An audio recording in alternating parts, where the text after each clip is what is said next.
PC gaming show Most Wanted will begin shortly. Stand by for trailers and announcements in our countdown of the hottest PC games on the horizon.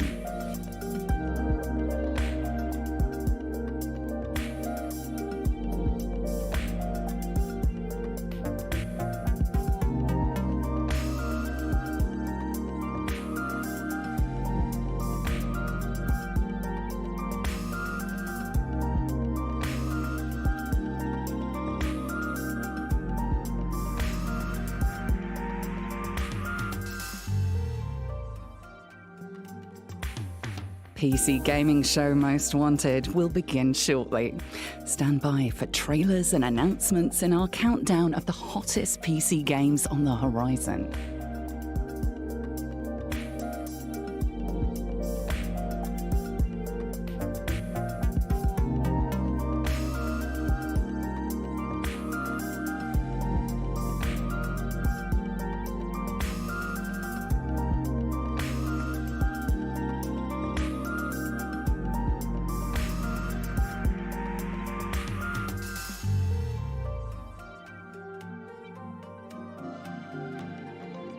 PC gaming show Most Wanted will begin shortly. Stand by for trailers and announcements in our countdown of the hottest PC games on the horizon. Stay tuned for new trailers, developer interviews, and announcements as we count down the 25 most anticipated games. But who picked these games, you might be wondering? Who decides which games are noteworthy, which games get featured in a 2-hour showcase presented on major video platforms? What, some kind of elite cabal of game experts? Some sort of gaming congress?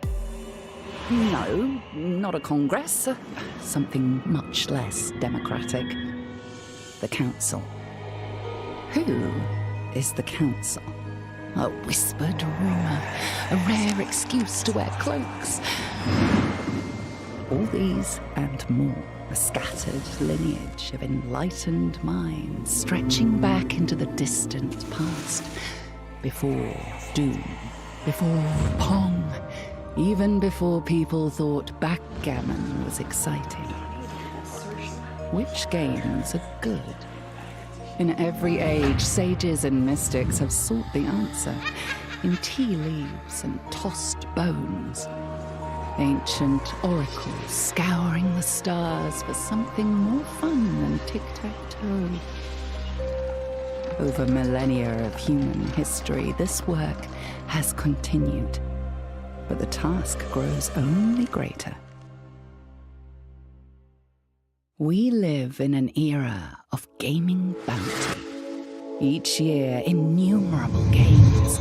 Every day, dozens of roguelikes, extraction shooters, and ever more esoteric simulators reveal themselves. Landmark releases. Triumphs of the art swallowed in moments by the onrushing tide. Well, frankly, it's a lot. Starfield? Oh, sure. I'm only in Act 2 of Baldur's Gate 3 after 48 hours, but I can fit in time for Starfield. Oh, silly me, I forgot that there's another Modern Warfare, but not what's that? Counter-Strike 2? Payday 3? Lovely! Let me just Would it be clear wrong to play the Bluey video game. I mean, I hear Sounds like very a good food things about this dog. industry. PC gaming is an unchecked force, ever expanding. No single individual, however enlightened, could peer across the boundless churn of new games and emerge unbroken. Not alone. Summons were written, invitations to a conclave, the first of its kind. The Council's members transmute their dedication into cosmic insight. Their well-worn mice and WASD keys are ritual knives. Their grimoires derived from game facts of yore. With eyes unveiled to greater truths, they join together in judgment of the games of tomorrow. The product of their grim duty, a foretelling of the finest unreleased games, divined from promise, pedigree, and occasionally purely on vibes. PC Gamers Most Wanted. Tallying the most wanted requires meddling in forces even the council fears. Forces like numbers and spreadsheets. How then are their votes tallied?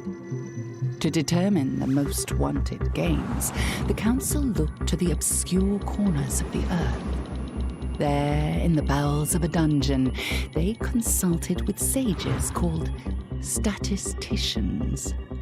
Paying them handsomely in exotic goods, these math practitioners crafted an algorithm that would reveal, out of thousands of games, the ones worthy of our attention.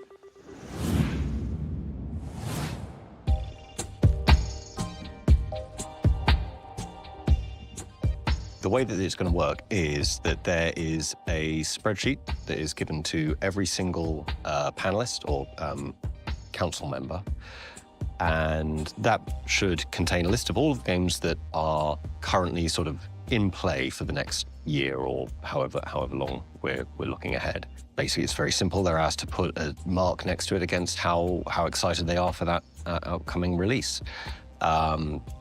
On a scale of sort of -1 to 5, 5 being I'm super excited about it, -1 is kind of actively this looks bad. We're randomizing the sort order of that list for everyone so that one of the things with voting systems is that you get a bias towards stuff at the top of the list. It gets voted on higher, and then by the time you're down at number 100, people have lost interest. So we're randomizing it to keep that nice and stable. Some of the council members are what we're calling kind of core council members. They're going to be required to vote on every single new game as they're added to the overall list, so about once a month or so, for reasons that will hopefully become apparent later. But the rest of the panel, they don't have to vote on absolutely everything.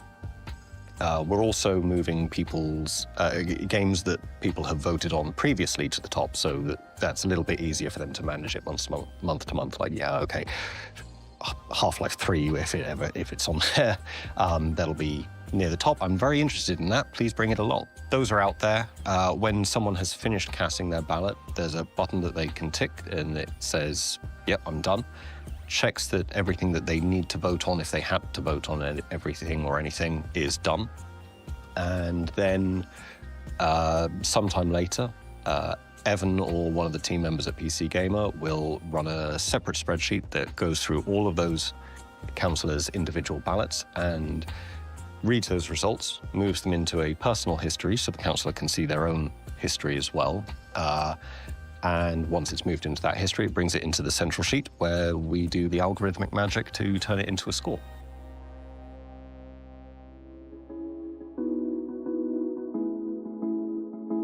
The standard way of doing it would be like an arithmetic mean. That's like just your normal way of just add them all up and divide by how many votes you've got.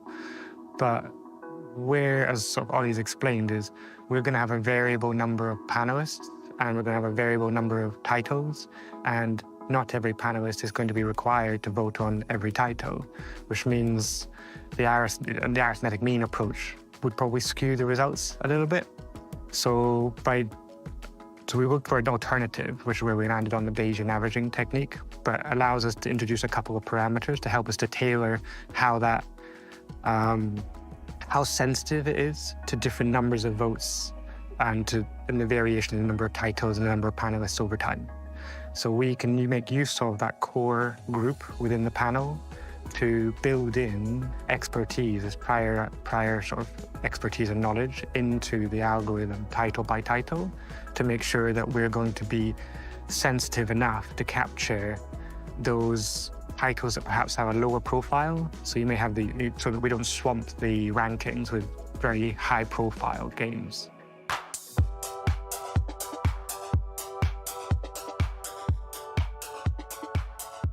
I guess if you start off with the traditional average that you're probably used to, where you add everything up and divide it by the number, it's then kind of just a tweak or a modification of that. It's almost ever so slightly weighting it with some prior guess, in a way. That guess is the opinion of the core panel that we're able to build in as an initial starting position for the arithmetic mean to then it would then drift as more votes are collected, and it would drift towards the total panel's opinion over time. So if we know that the core panelists gave a game an average rating of 3 or whatever, that they only represent, say, half of the overall panel. So we can use that and say, well, okay, if absolutely everyone on the panel voted on this, then it would probably end up with about 3. Yeah. If half of the non-core panel have voted and they're coming in at 4 or 5, then we know that the core panel would fill in the blanks kind of for the remaining quarter and bring it down a little bit. And we're able to tailor it title by title so that we can make sure that we're sensitive enough to the high versus low profile title.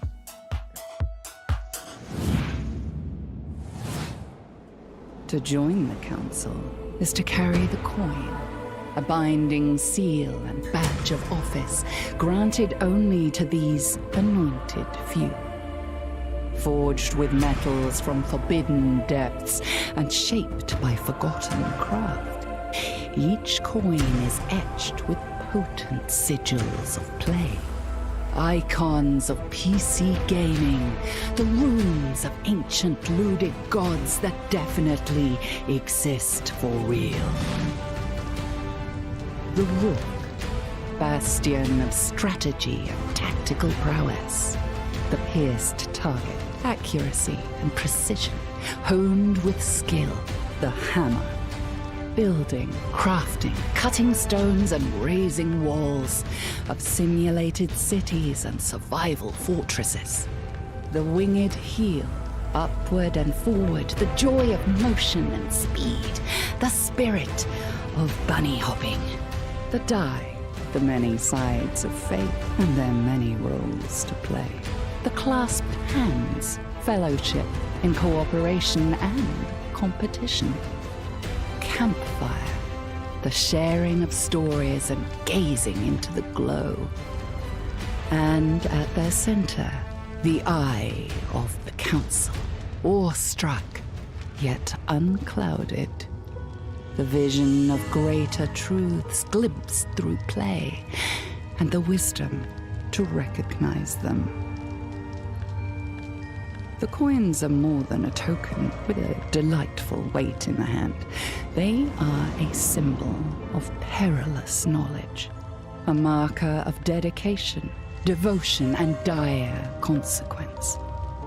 None but the coin's keepers hold the power to choose the most wanted.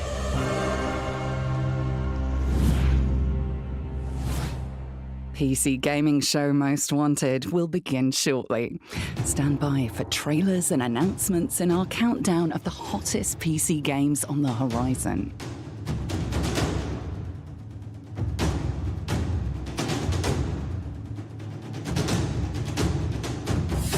PC gaming show Most Wanted will begin shortly.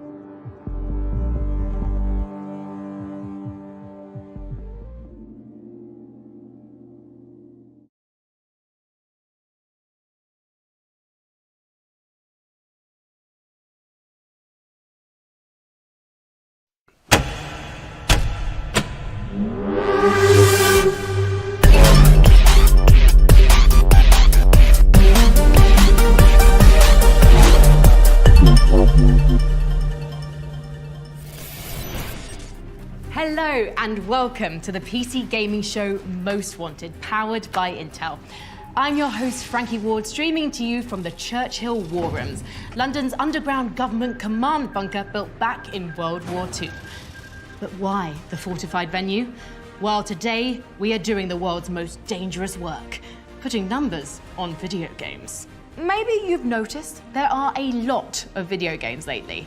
That's why over the next hour and a half of previews and exclusive reveals, we'll be counting down the definitive ranking of unreleased PC games as selected by the Council, PC Gamer's own hand-picked panel of more than 70 industry experts.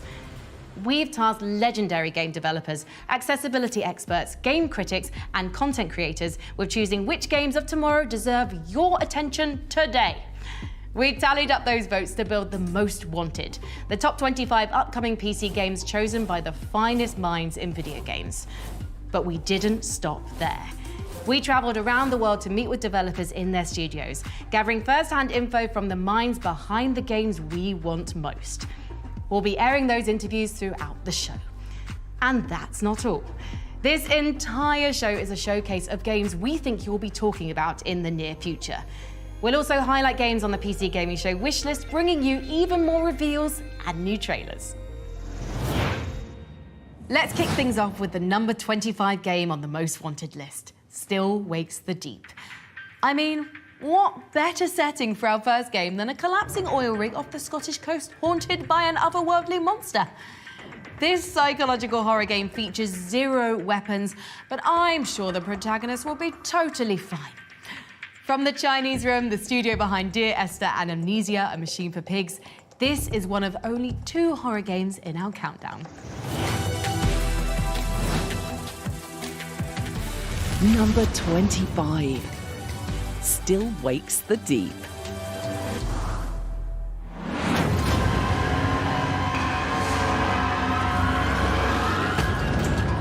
Hey there, PC Gaming Show. My name's Jason Graves, and I'm super excited to be able to officially announce that I'm the music composer for Chinese Room's Still Wakes the Deep.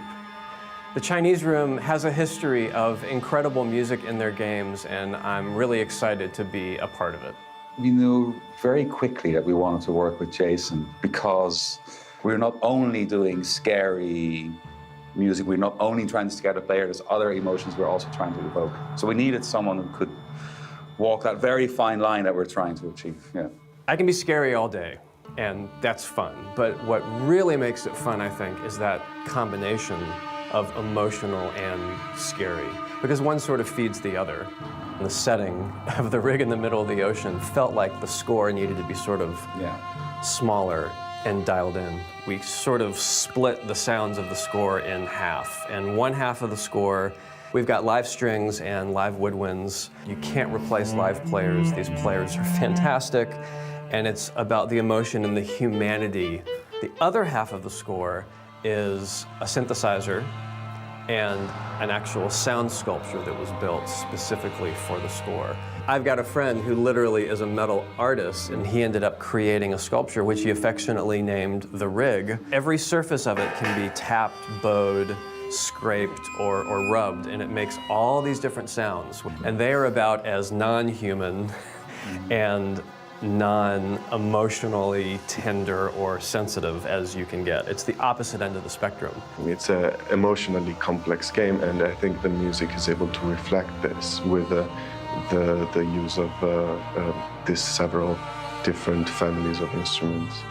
And this game, I think, is going to be another fantastic entry in the Chinese Room catalog.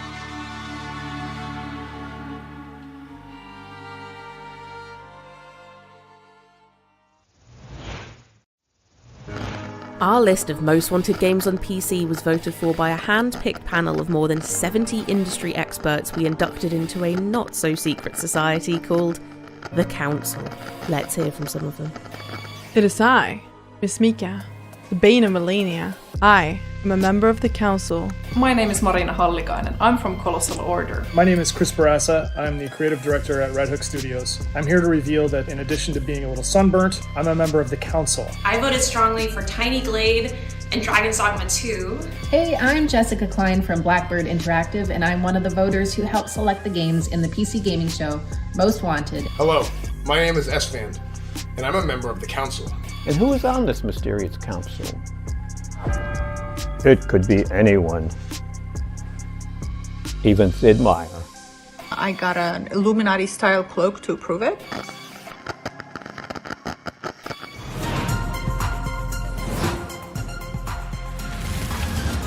Number 24, Sword of the Sea.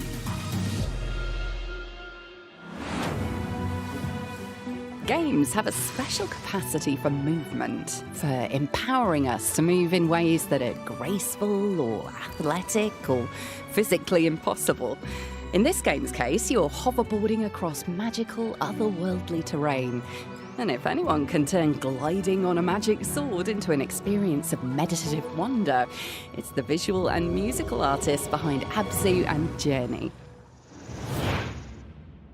Dwarf Fortress is a PC classic, famous as a factory of unforgettable stories. After releasing way back in 2006, Dwarf Fortress finally migrated to Steam 1 year ago. Soon, the masterpiece of sandbox simulation is expanding even further with a revival of its celebrated roguelike game mode. Fresh from the mountain homes, here's an exclusive first look at the return of Dwarf Fortress Adventure Mode. Hi, this is Tarn and Zach, the creators of Dwarf Fortress. Here we're in this cool fortress with the dwarf Vukar working on an artifact, and he's made Kasha Zunal a gold ring for his family. But now I'm going to retire this fort because I want to hold this ring in my own hand.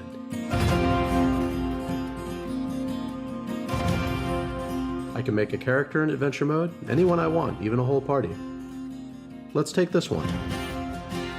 We can explore sites, fight monsters, join a faction, or go off to an old fortress to steal our ring.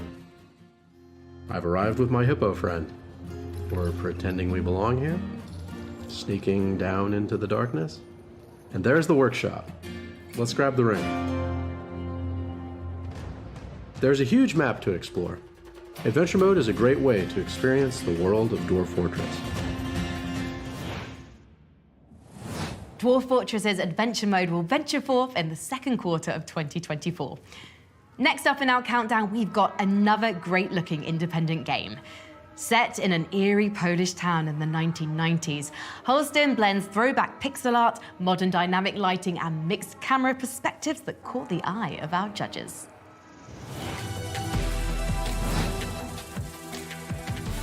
Number 23, Holston. Tomuś, kochaneczku, pomóż kobiecie w potrzebie. Uważaj tam na siebie. Byłaś stamtąd, jeśli wciąż niczego nie znalazłeś.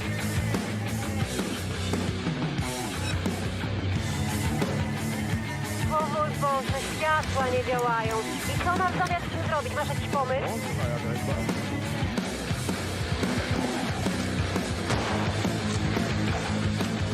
Na terenie należy zachować zasady bezpieczeństwa i higieny pracy.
Explore a world that evolution forgot in Under a Rock, launching in early access next summer. Up next, the clock ticks towards the dark hour once again. February brings a long overdue reimagining for the game that found the magic mix of after-school extracurriculars and interdimensional dungeon crawls. In the 22 slot, here's a message from game producer Ryoto Nitsuma about the upcoming remake of Persona 3.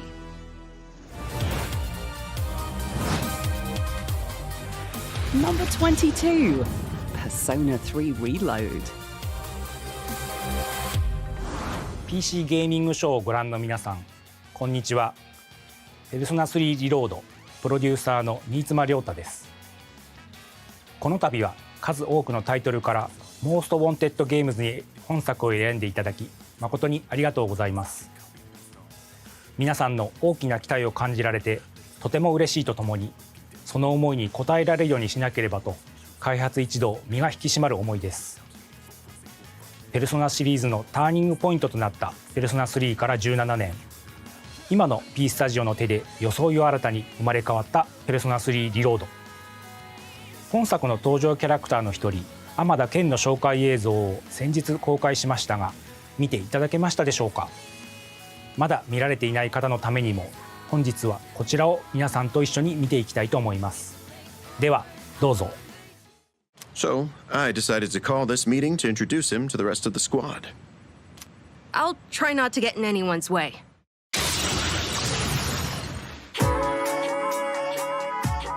Swallow will air this winter as a TV special. Huh? Wow, a spin-off with Swallow as the main character. I gotta make sure I record that. Yeah, I watch it every week without fail. But this TV special is big news.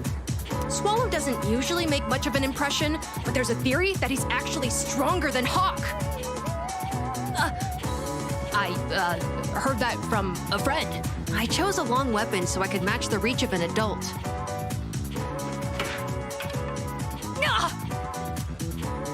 Oh, I hit my shin again. There! Die! Now's my chance. Ah! I'm catching this!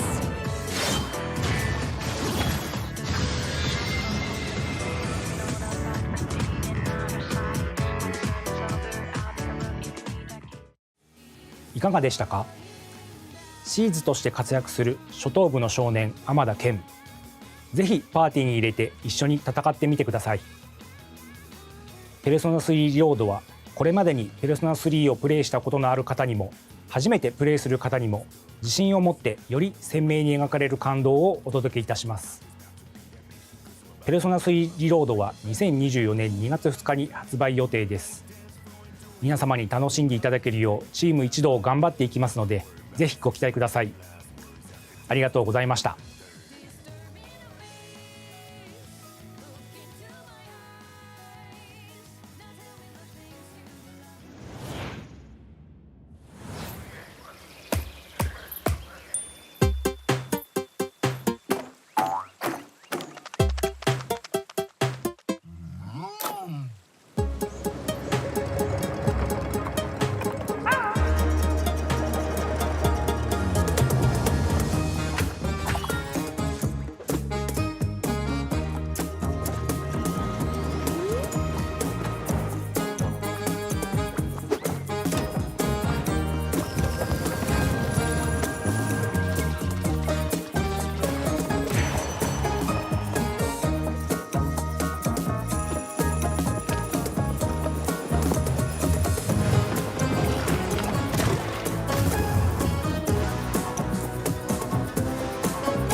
Unreal 2 steams into early access in 2024.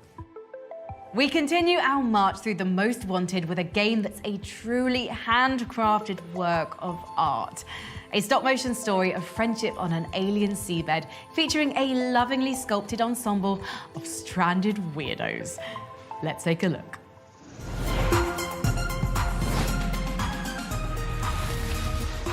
Number 21, Harold Halibut. Hi. More than 10 years ago, we started building tiny sets and puppets to make our game Harold Halibut. Now, the wait is almost over. Enjoy our new trailer. Learning about people is a kind of adventure. A way of exploring lots of little worlds that exist within the Fedora. Even if one of those little worlds looks barren and uninhabitable from the outside, usually when you make contact with it, you'll find plenty of life and laughter there. Hello again, my alien fish bud. How are you doing? Too bad you can't tell me.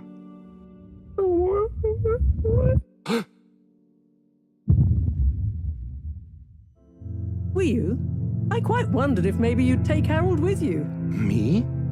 To the cave? Yes, to investigate the source of the particles. Humans are so unpredictable and complicated. There is almost nothing to understand. Please witness the future of Fedora. I thought you said it wasn't a vote. It's not. I just happen to agree with them. Is that Dr. Computer? You may commence Stage D as discussed.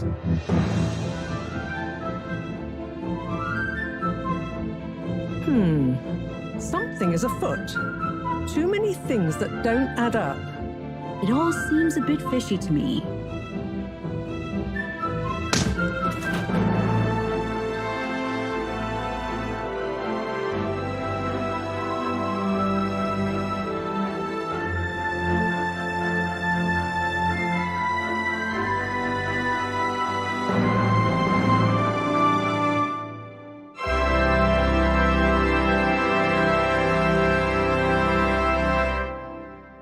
By the way, he's saying he's a human. You must understand. Sands of Aura is a great entry in the blossoming ARPG genre, and you can play it today on Steam. We have suffered. Faced the corruption, ruin, and death. But we have also experienced beauty.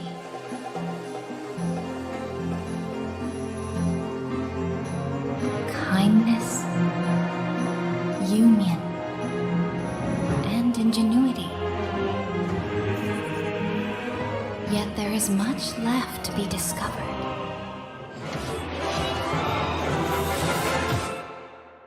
Maybe together we'll find something here worth saving.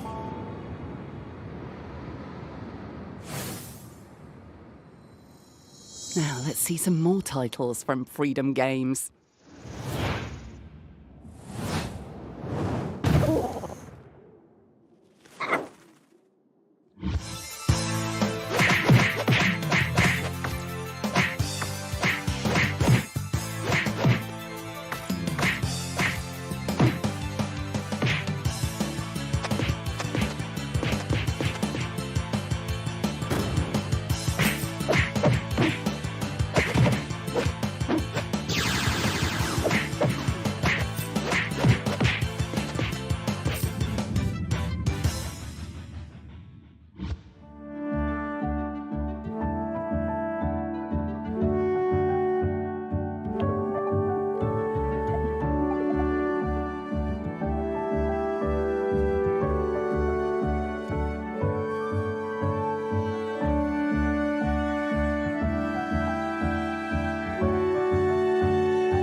Find out more about G.I. Joe Wrath of Cobra, Echoes of the Plum Grove, and Lost Isle on the PC Gaming Show Steam page.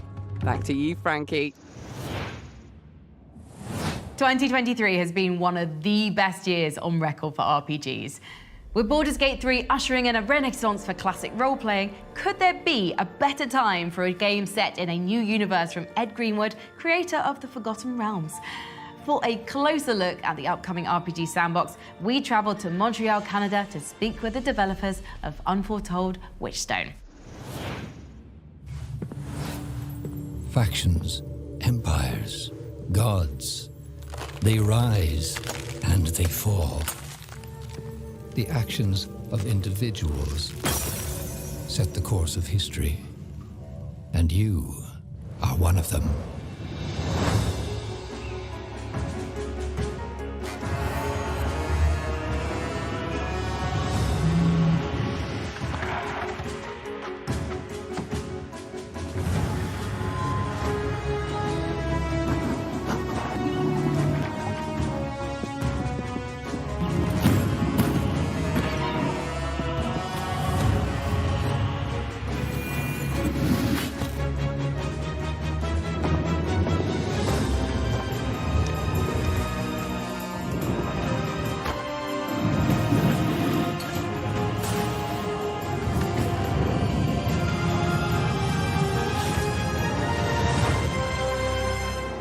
How will you shape fate?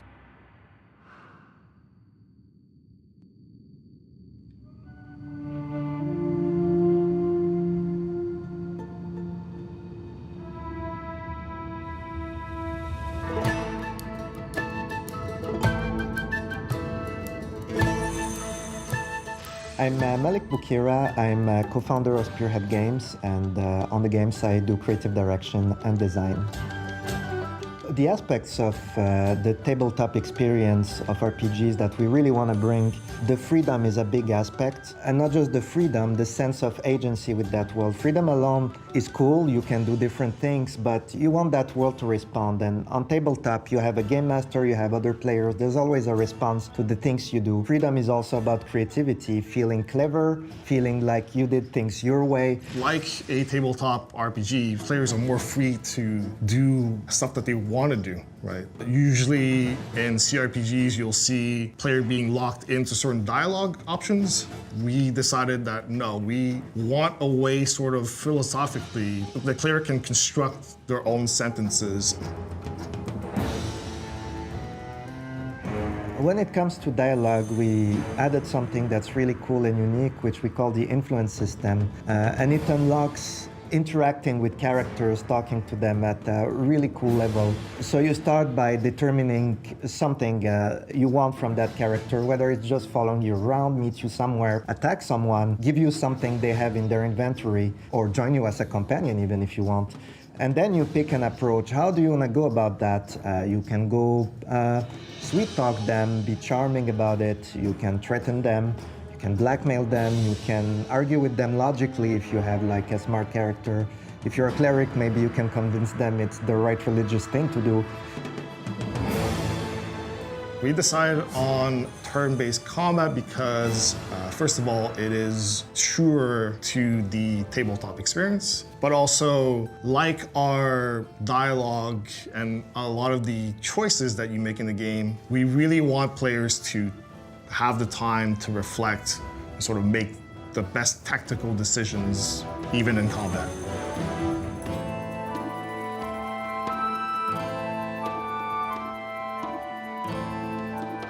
You can find Unforetold Witchstone on Steam. It's still in development, but you can wishlist it already and join the conversation about the game.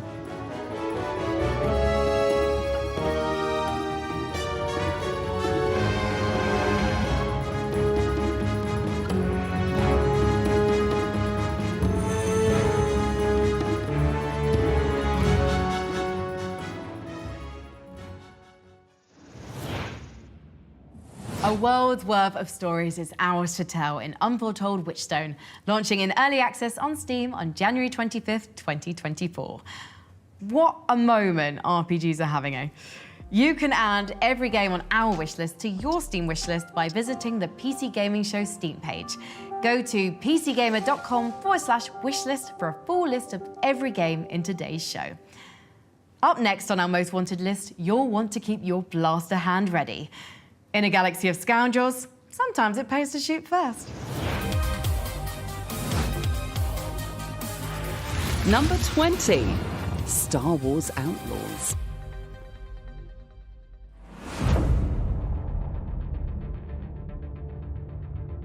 Hey there, I'm Ammunition. I'm a content creator, but if you couldn't tell, I'm also a huge Star Wars nerd. I'm really excited about Star Wars Outlaws. I have very high hopes for it because the Star Wars universe obviously is very cool. They're focusing on kind of more of the original trilogy era, which is very cool, but I'm also happy that they are not doing a Jedi or Force-sensitive thing, at least that's what it appears from the trailer, but rather just like a heist video game, which should be really cool. And I love seeing developers lean into single player games because not everything needs to be multiplayer, not everything needs to be online. I love single player stories that are crafted to be just a really good experience from start to finish. So I'm really excited about it, and I hope that Star Wars Outlaws is a 10 out of 10.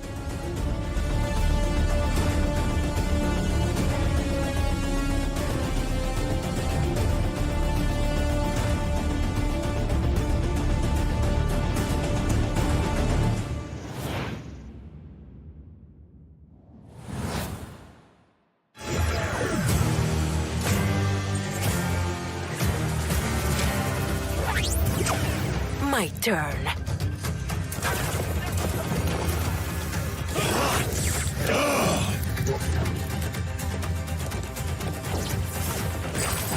Jackpot!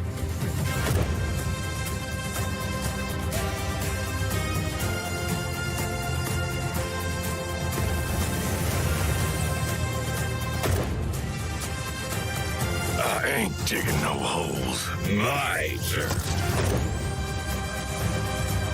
What do you mean? Don't test me. Hey, man! Boosters engaged.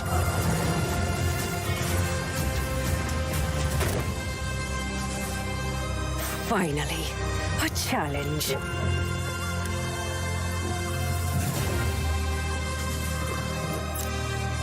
Locked and loaded.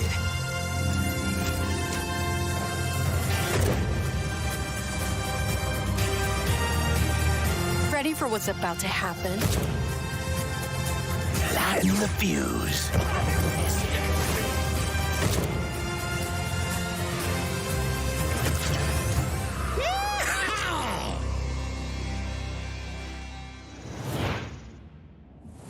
This space western roguelike hits high noon when Wild Bastards arrives on Steam in 2024.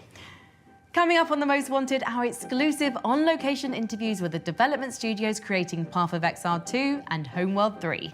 Plus, we're giving away a custom-built Intel PC.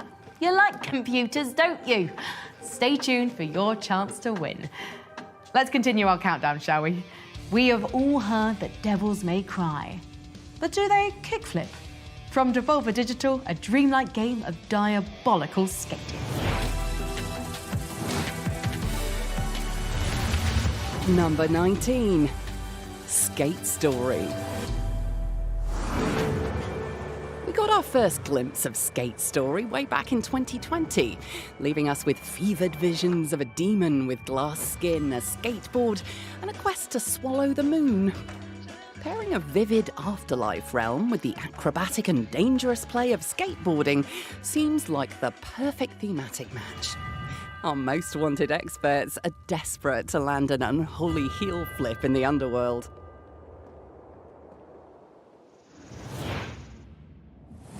Now, as we all know, pirates have two great weaknesses: scurvy and poor infrastructure. But in this up-and-coming city builder, the true pirate utopia is yours to build, ensuring the golden age of piracy lives on. Coming in 2024, here's the world premiere, Republic of Pirates, Ireland.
To add some mega corporate espionage to your Steam wishlist, find DataJack 2020 on the PC Gaming Show Steam page at pcgamer.com/wishlist. The Most Wanted continues with the first strategy game selected by our panel of judges. Menace is coming to us from Hooded Horse, a specialty strategy publisher, and Overhype Studios, the folks who made the gritty tactical medieval game Battle Brothers. Now they're trading low fantasy for the far future in their first 3D game. Get ready to give those aliens hell, but not too quickly, as this is a turn-based game. Number 18, Menace.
As we know it is dead. But with every death, new life blossoms. A life crying out into the void, fighting for its survival tooth and nail. A life that adapts, overcomes, and continues to rise above any and all. Life that learns to idolize and worship, sacrifice and maim, wage war and destruction. A life that burns so bright it may set the world ablaze. And you decide if its survival is in the cards. Up next, one of our favorite studios, Obsidian, is expanding Pillars of Eternity into a first-person RPG called Avowed.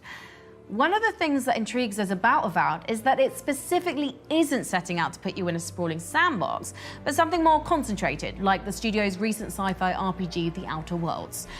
And here's another curveball. The gameplay reveal trailer showed flintlock pistols. I'll say it again. We might be living in the best moment for RPGs.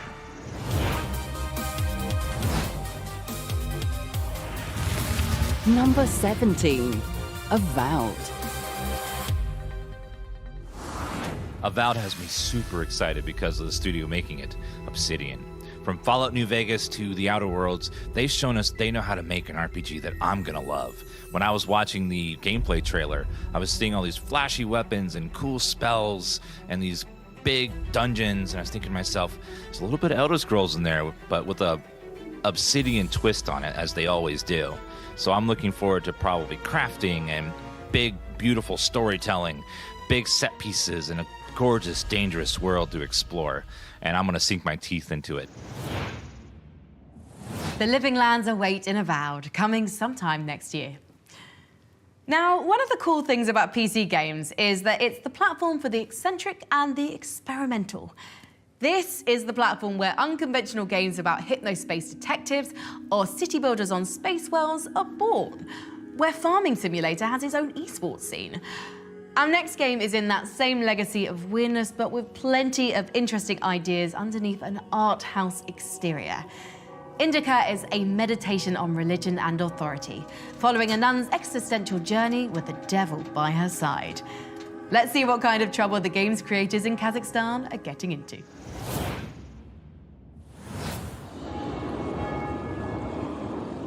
Let me tell you about Indica.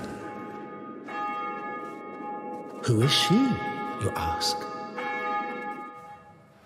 Well, she's a nun. A rather plain one, if you ask me. She prays a lot, works hard.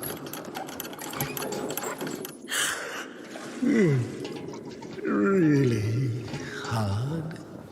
Goodness, she even finds some time to chat with, what do you call it? Chot. Poor girl. Of all the boring places, why do you want to go to heaven?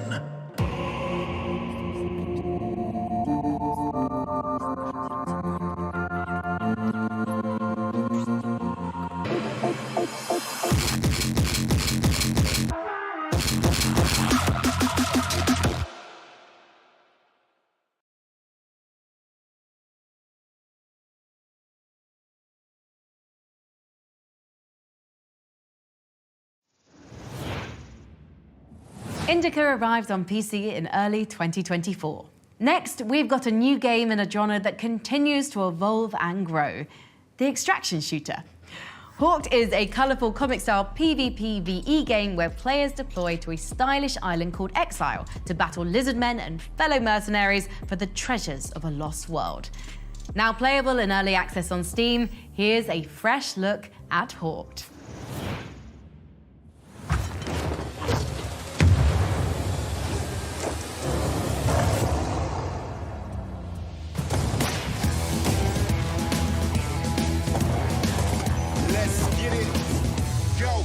Go. Trust someone in a million. Renegade, look at the score. Gonna make all my billions, but there's wolves at the door. This is what legends are made. This is what we made the grade. Gotta be number one. Snakes on my trail, but the damage is done. Man, it feels good to be bad. Ran all this way, so stay mad. Hey, this is my lifestyle. Yeah, I'm living in exile. Now my head's underwater. Bring me back to the light. It's too late to cash out, yeah, but I'm coming in hot. Life on the line, fortune is mine. Last chance to fire my shot. Ow. Unholy grail in the dark ages, pulling my strings. I'm the fire, I'm the spark, I'm turning into kings. Everybody's fighting for something, cause you don't get money for nothing. The chips are down, but you're not out yet. Go teach them a lesson they'll never forget. Trust someone in a million. Renegade, look at the score. It's too late to cash out, yeah, but I'm coming in hot. Life on the line, fortune is mine. Last chance to fire my shot.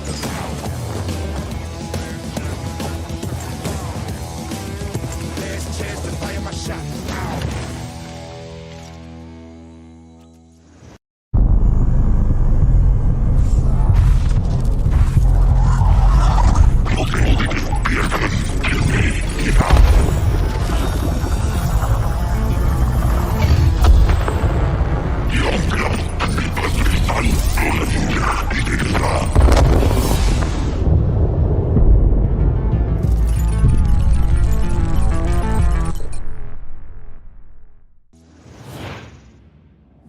Hawked is playable now in early access ahead of its full launch next year on PC and console. To claim free in-game items and premium currency, visit playhawk.com/rally today. Don't miss your chance. Make sure you drop into Exile with a full loadout for the full release of Hawked coming in 2024. Next on the Most Wanted Countdown, Dragon's Dogma devotees finally get their wish with a long-awaited sequel.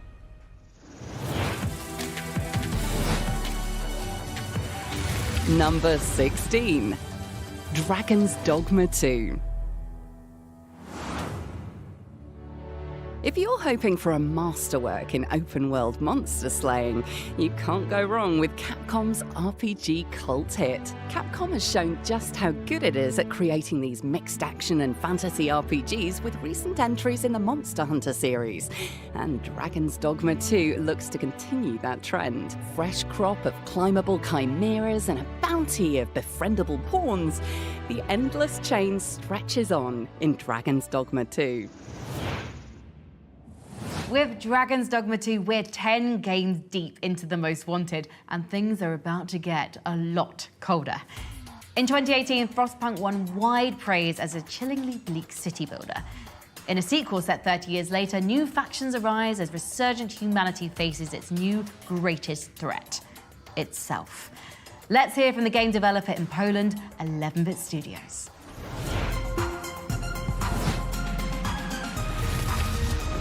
Number 15, Frostpunk 2.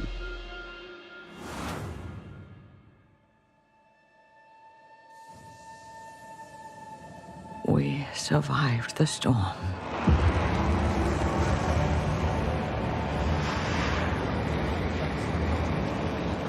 But it changed us. Mere survival was no longer enough. We kept expanding. More and more people. Dreaming different futures. Conflicting futures.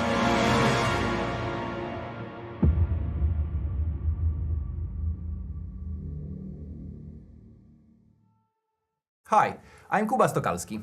And I'm Łukasz Juszczyk. We are both game directors responsible for Frostpunk 2, here at 11-Bit Studios. What you've just seen is the first gameplay teaser of Frostpunk 2, and as you can clearly see, a lot has changed since the first game, especially the scale of our city. But what remains the same is harsh post-apocalyptic atmosphere that hopefully will resonate with you once again. Stay tuned for more, because the gameplay trailer for Frostpunk 2 is just around the corner.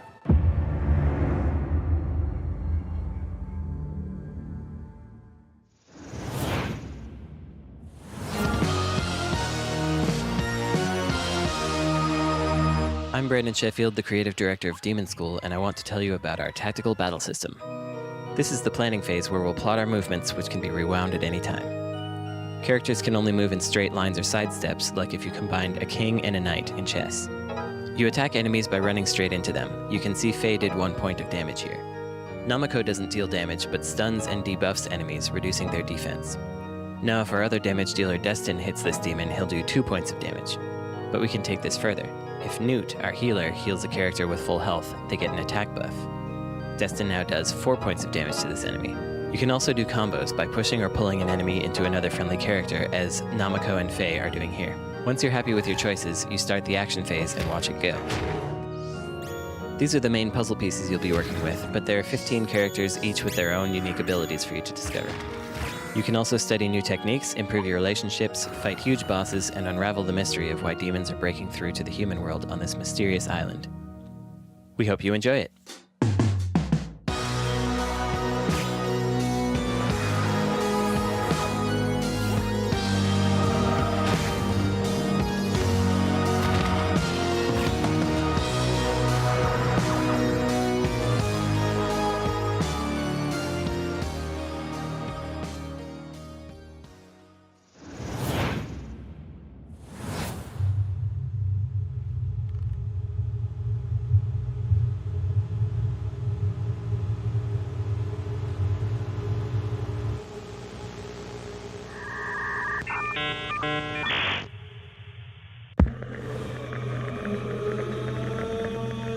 The Dark Web. You want to stream. It will watch. It will follow. Do not leave. Stream. We are watching you. Stream. We are in your machine. Stream. We are in your skin. Stream. Stream. Stream. Stream. Stream your death.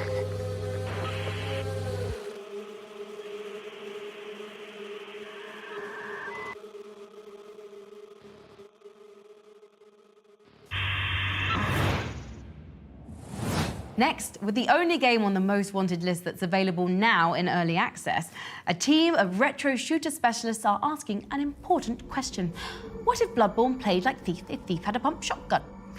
From New Blood Interactive, here's our latest look at Gloomwood, featuring its upcoming Underport area and introducing us to the terrifying Crowman.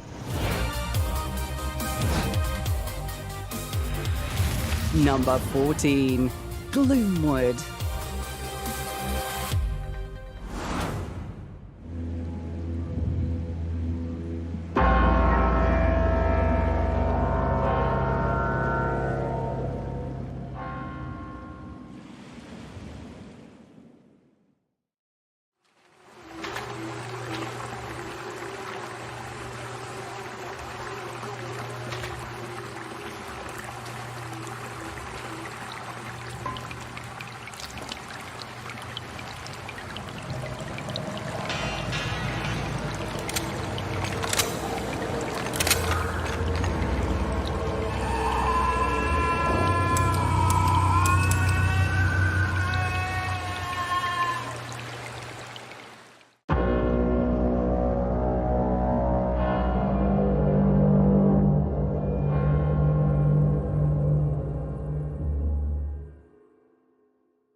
Gloomwood opens the gates to the Underport district in early 2024 with more early access updates to follow. Newegg is, of course, one of our favourite places to find upgrades, and later in the show we'll be sharing some recommendations in our holiday wish list. But we've also partnered with Newegg to build a... Wait, am I reading this teleprompter right? We bought an egg-shaped computer. I'm inside. What's my target? One new egg.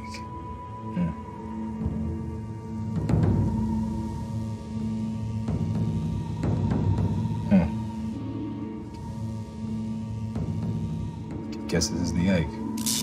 Oh. See, you found my egg. What the hell is it?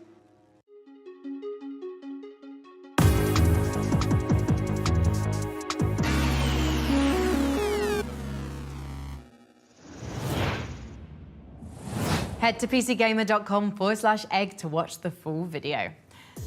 The next game on the most wanted would probably rank higher if we knew a single thing about it. I mean, it's a decade after the release of Grand Theft Auto 5, and GTA Online is still clearing $500 million every year. How the hell do you follow that? And how scared should we be of the answer? Let's hear from our voting panel on how GTA 6 earned this position in our countdown. Number 13, Grand Theft Auto 6. Yo, what's up, guys? My name is S-Fand, and I just wanted to share with you guys how incredibly excited I am for Grand Theft Auto 6. My personal pick for the PC gaming show Most Wanted has to be Grand Theft Auto 6, because at this point it has been about 10 years. 10 years since Grand Theft Auto 5. Storylines are always absolutely fantastic. It's one of the greatest video game franchises of all time. I'm excited to dive into a new immersive world, new cities, new surroundings.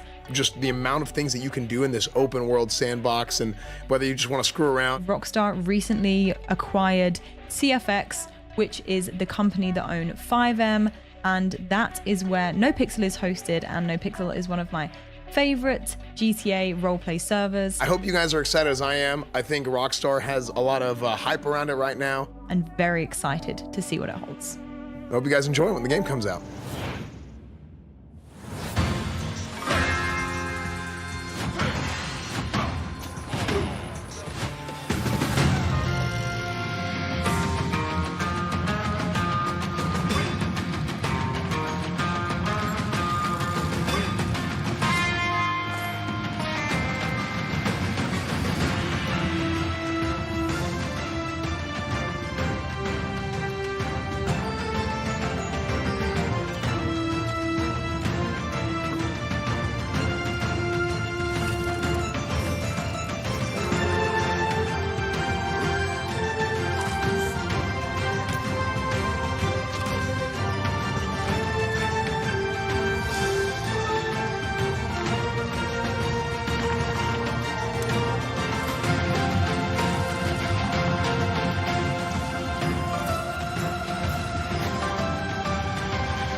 Top of the Crown's Tyranny in Valorite, coming to early access in December.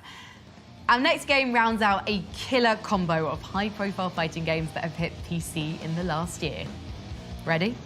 Fight!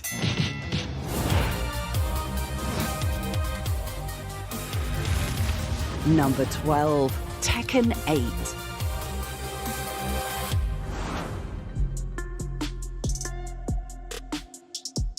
It's been more than 6 years since Tekken last entered the ring on PC, and we're more than ready for a rematch. With revised fighting mechanics going all in on aggression and 32 characters to try before you settle on the guy with the leopard head, Tekken 8 weighs in right in the middle of our most wanted list.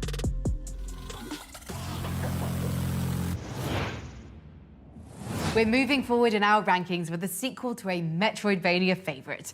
We're talking, of course, about Hollow Knight Silksong. Oh, hey, Frankie. I think you could use a little backup on this one. Hi, Sean. How did you do that? Well, you know, it's PC Gaming Show tradition to have us, like, orbiting in a space frigate or in an underground facility, so, you know, I just started calling around. You video called a World War II bunker? I did. My powers are great, and so is my excitement for Hollow Knight Silksong. Number 11, Hollow Knight Silksong.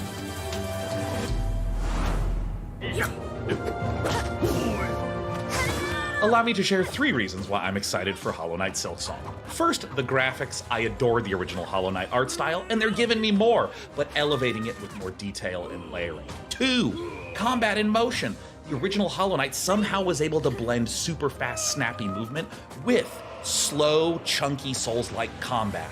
And if you look at the Silksong trailer, you're seeing all sorts of new moves that allow you to dance around your enemies and jump around the environment. It makes me really excited for the second-to-second experience. But the third and the biggest reason is exploration. Team Cherry are masters of this. There would be a ledge in the original Hollow Knight that when I finally was able to get there would be hours of content behind there, or new bosses, or new enemies, or entirely new zones. And it's that exact combination of a beautiful game that's fun and second-to-second gameplay that rewards my exploration.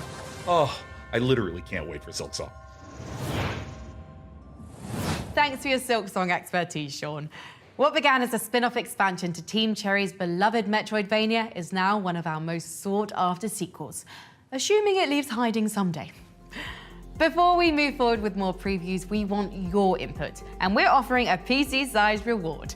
Follow the QR code on screen and complete our PC Gaming Show viewer survey, and you could win a custom-built AC Mirage gaming PC powered by an Intel Core i9-14900K CPU.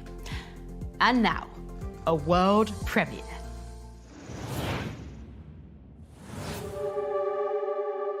Two people have been reported missing. A male and a female were last seen heading to the forest 2 days ago. A teen has not been seen since September 24th. We had a chance to speak with the mother. It's been 3 years since she's been missing. There are a lot of rumors about the lake. Do you personally believe that there's something sinister hiding in there? No, of course not. People love ghost stories, but in the end, they're just stories. Just stories. Just stories. Just stories. Just stories. Just stories.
We're nearing the heavy hitters, selected by our panel of industry experts as their top 10 most wanted games.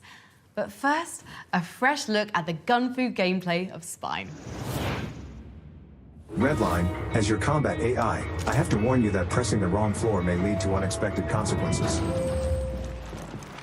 Who the fuck are you?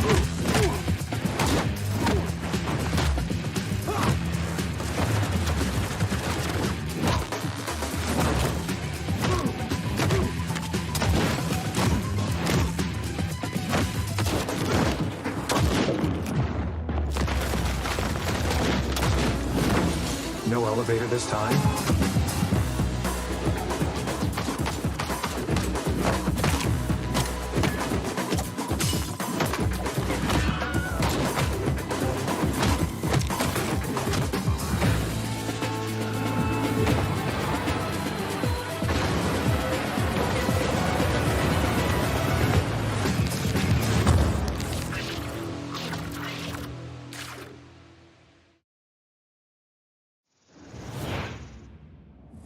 Bringing cinematic action choreography, Spine is coming soon to PC. We're just minutes away from starting our top 10 countdown. And make sure you stick around all the way to the #1 game on our list to see some exclusive gameplay footage. But before that, here's a message from our friends at PC Game Pass.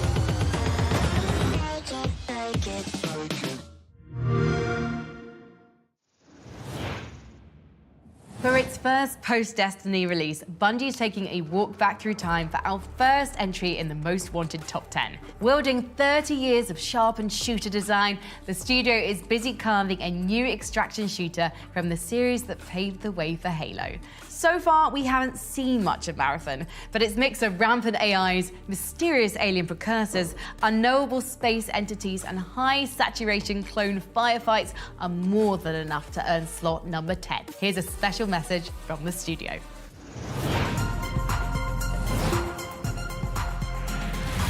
Number 10, Marathon.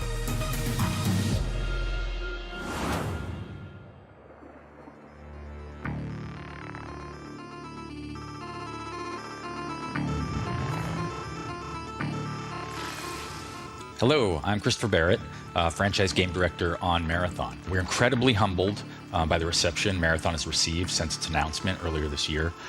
Being voted one of the most anticipated games on PC is an honor which absolutely motivates everyone on the project. The whole team's hard at work right now, building Bungie's take on the extraction shooter genre. And the next time you hear from us, we'll have a lot more to show, including gameplay. Thank you. I genuinely cannot wait for that one. Right, let's keep things moving with a couple more trailers. My creation has gone rogue.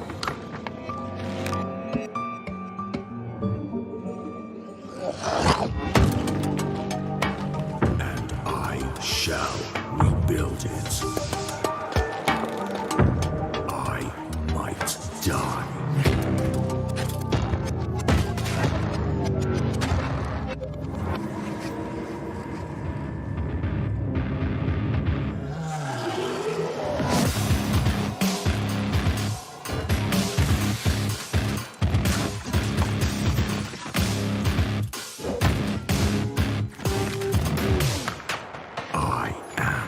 The master architect.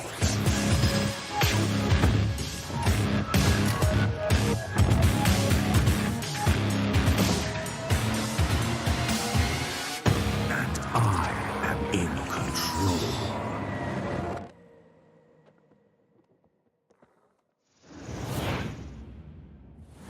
Welcome to Crashlands.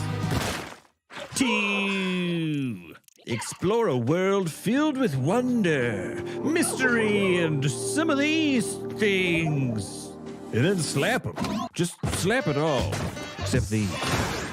Best to make a home for yourself, but not just yourself. After all, if you're gonna make it on this planet, you'll need all the help you can get.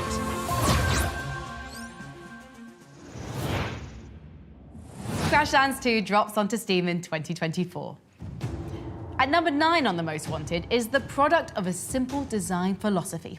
If you look hard enough, you can always find somewhere to put another skill tree, even if you end up making a second game in the process.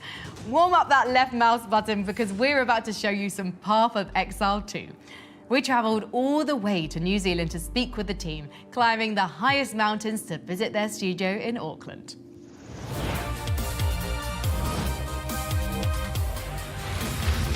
Number 9, Path of Exile 2.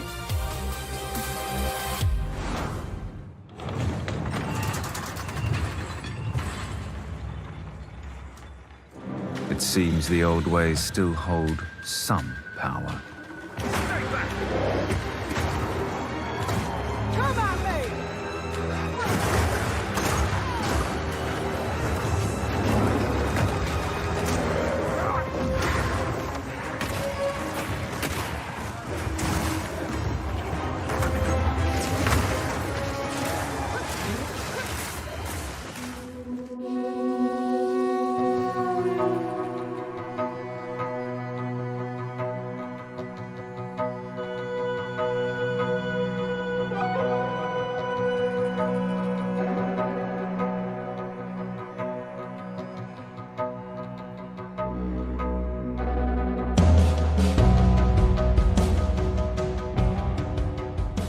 Path of Exile 2 is basically our next generation action RPG.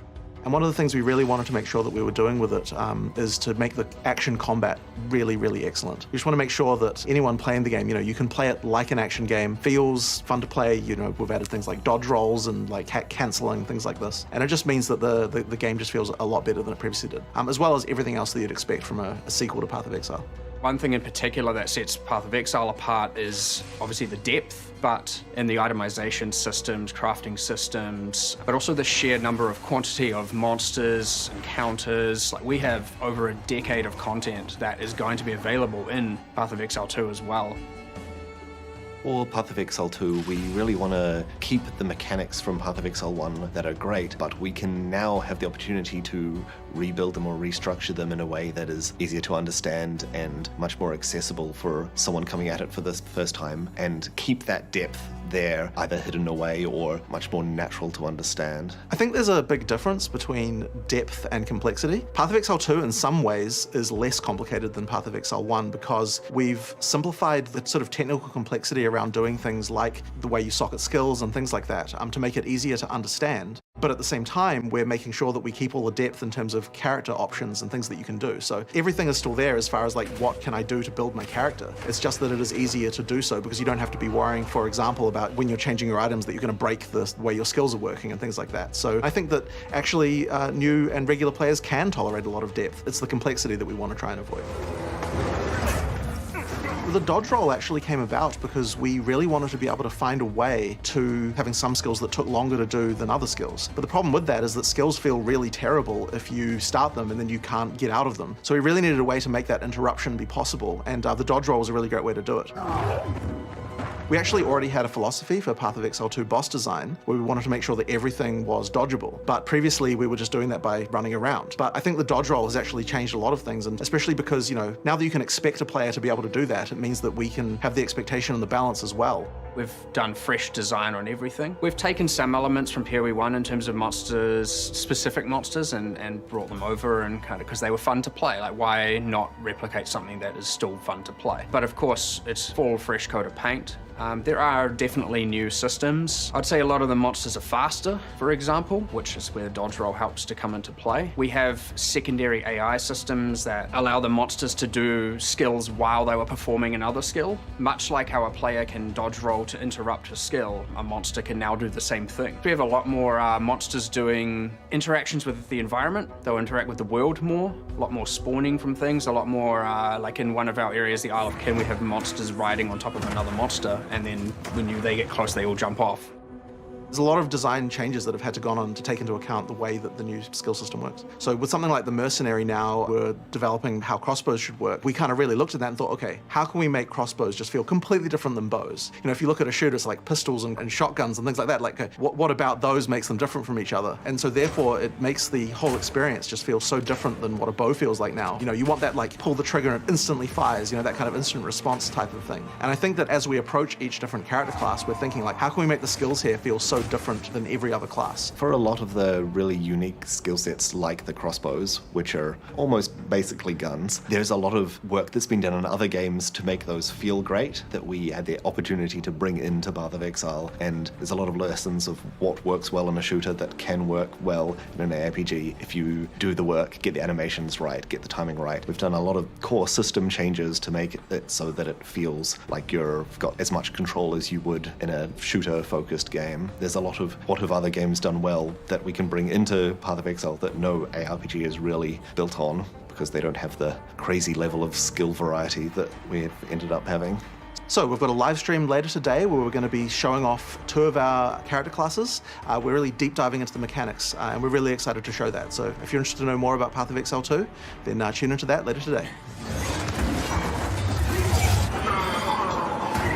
The old magics, not to be feared.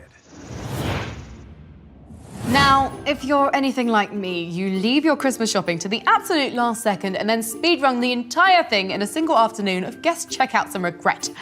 But what to buy the PC gamer in your life? Well, our good friends at Intel have a few ideas. Here's 5 of their favorite gaming deals this holiday season, all on offer now at Newegg.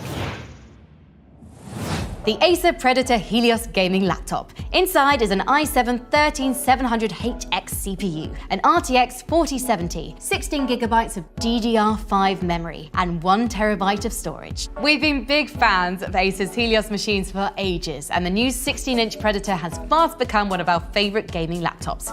It's the perfect combination of processor, graphics card, big 240Hz screen, and price.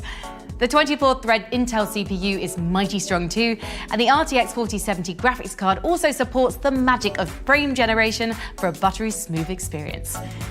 This is the Gigabyte Aorus 15 gaming laptop, running on an i7-13700H CPU. RTX 4070 graphics, 16GB of DDR5 RAM, a 1TB Gen 4 SSD, and a 15.6-inch 165Hz QHD display. If your needs are a little lighter, this only slightly smaller 15-inch Aorus is a great option. You still get a 20-thread Intel CPU with the same RTX 4070 GPU inside it and a high refresh rate QHD screen. It still packs a serious punch, and if you want serious frame rates from the latest games, either of these laptops has you covered. We've also got the MSI Katana 17 gaming laptop, an i7-13620H processor, RTX 4070 GPU, 32 gigs of DDR5 memory, and a 1TB SSD. If you're looking for a lot of screen real estate, MSI's 17-inch chonker will get the job done without costing a bomb. The 13th Gen Core i7 is a 16-thread chip. The machine still sports an RTX 4070 graphics card to handle all the newest releases, and you content creators are going to love the massive 32 gig of DDR5 memory this expansive laptop has to offer. Next, MSI's Aegis gaming rig, carrying the i7-13700F CPU, an RTX 4060 Ti, another spacious 32 gigs of DDR5 with 2TB of storage. So yeah, you remember that big black obelisk from the start of 2001: A Space Odyssey, right? MSI's Aegis R PC very much has that vibe, but also throws in a little RGB gaming flair. Inside this monolith, you'll find a beefy 24-thread Intel CPU and way more memory and storage than you'd usually find in a PC at this price. Finally, we have the 12th Gen Core and Arc bundle, an i7-12700K CPU and the Arc A770 with a $50 discount. But there ain't much that can top the feeling of building a gaming machine with your own 2 hands. And these Intel Silicon bundles will allow you to do that at a bargain price. For us, pairing a 12th Gen i7 with an ASRock Arc 770 is a real smart money play, because these older CPUs share a ton of DNA with the latest 14th Gen chips. And this graphics card has only got faster since launch. damn, those are some powerful computers. Let's hope Santa thinks we'd all be nice this year, or at least he hasn't heard any of the things you've said in solo queue voice chat. Okay, our next game is a fun one. A blisteringly fast racer and a 1999 throwback you didn't know you needed. Racing into early access soon, this is Death Grip.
Now that's what I legally can't call pod racing.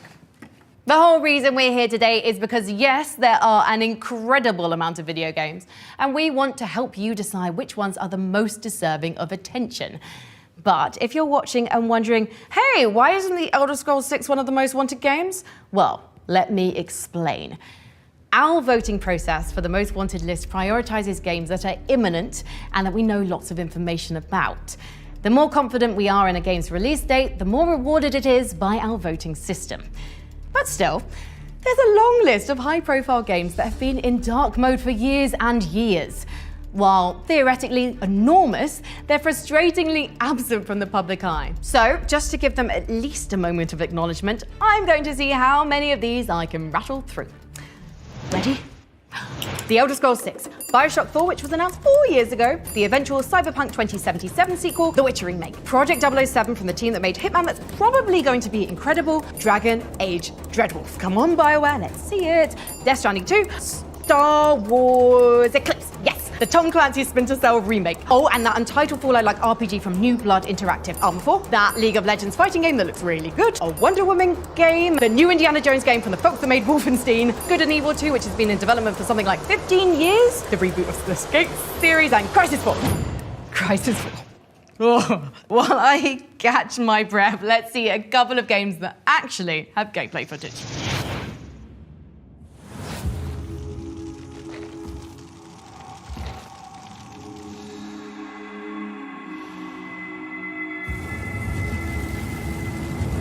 Our world is in chaos. The gods and their armies of the dead seek to rule over everything we call home. I'll be damned if I let that happen. My name is Nor Vanek.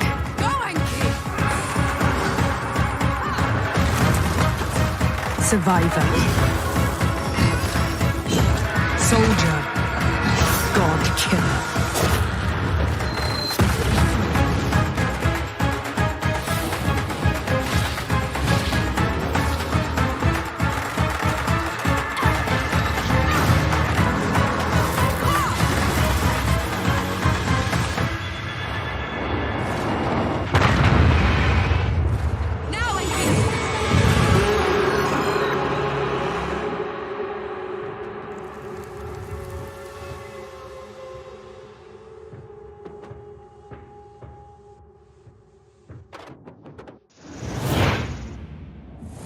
Time for a word from our good friends at Mad Mushroom. Mad Mushroom is a publishing company that is going to be a little different from other publishing companies. Mad Mushroom gives us the opportunity to enter the games industry while at the same time elevating and amplifying the message of hundreds of indie developers. You are literally working hand in hand with influencers to figure out how to make your game as enjoyable as possible, not just to play, but also from a content viewing perspective. If you're a developer and you're interested in us publishing your game, you can go to madmushroom.gg. Check it out. We're very passionate and we're very excited about what we're doing here.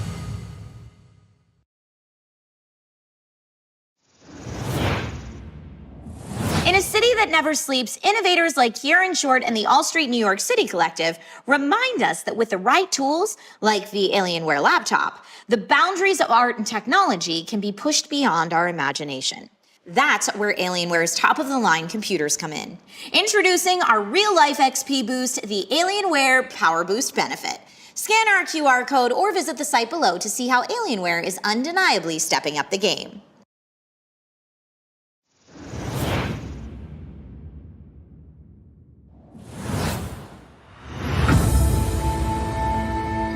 In Islands of Insight, you awaken on a floating island as a seeker.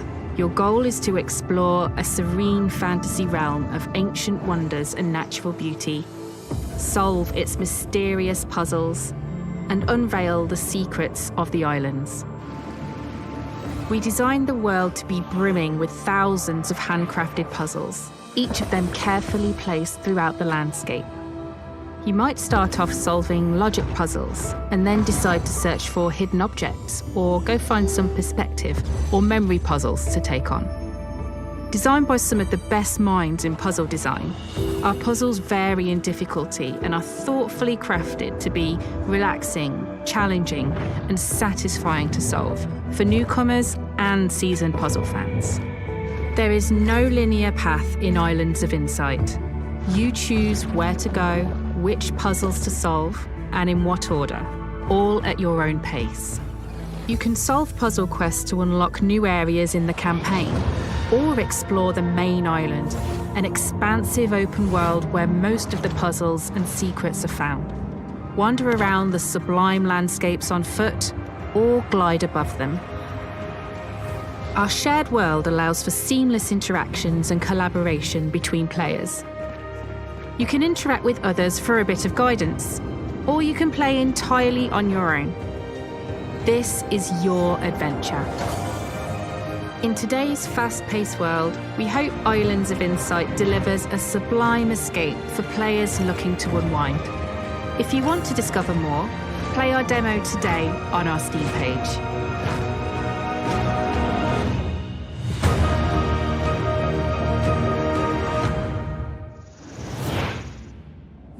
In 1999, Homeworld brought RTS space combat fully into 3 dimensions. Now, 20 years after Homeworld 2, it's a very different world for real-time strategy, and an excellent time for a comeback. From Blackbird Interactive, this is Homeworld 3.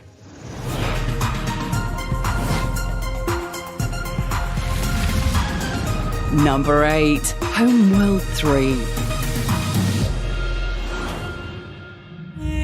First batch of bombers rolling off the line. Looking good.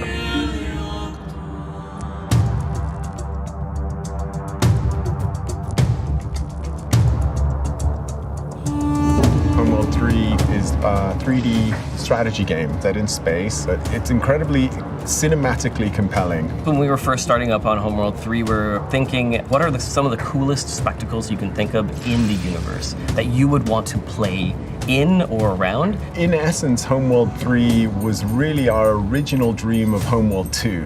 The problem was, in the late 90s, early 2000s, the vision for Homeworld 3 was utterly impossible to make. Massive coronal sun ejections, massive battles in asteroid fields. Massive environments with these giant megaliths, like gigantic Death Star-sized things that would create an interesting landscape for the player to move their units through. We had to wait 20 years before we could do that. So anyone who's interested in strategy or strategy-like games, we want to immerse basically anyone who loves science fiction.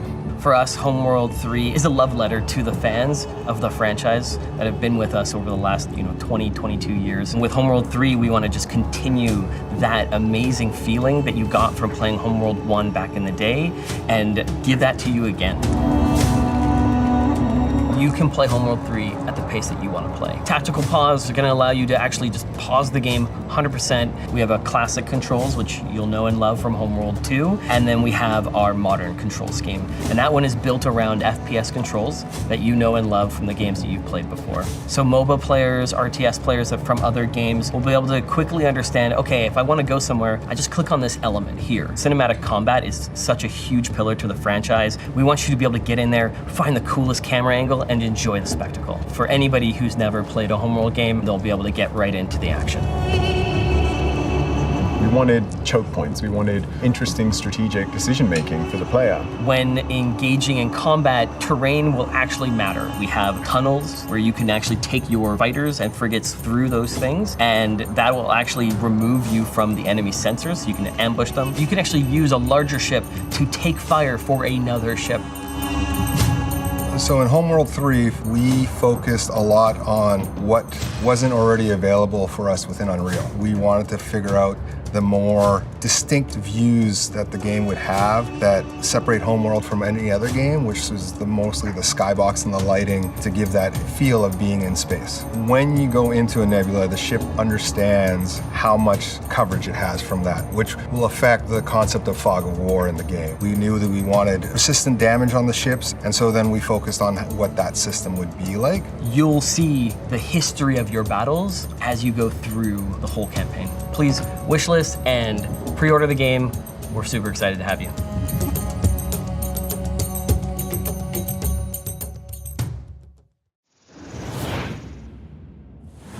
A myth, a tale of a long-forgotten saint. For there was once an empty potential about to be birthed into existence. But the potential was greeted by short-sightedness. Although nigh honestly covetous, nor completely barren, it swallowed up everything that was given.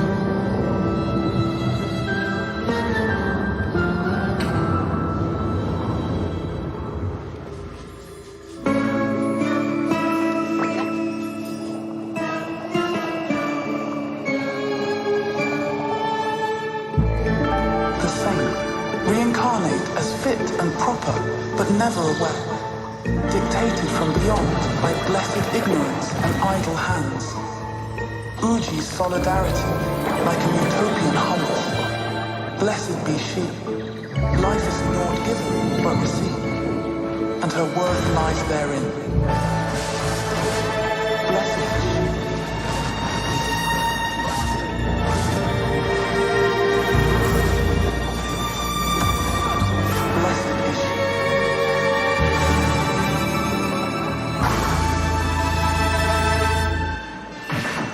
Blessed is she.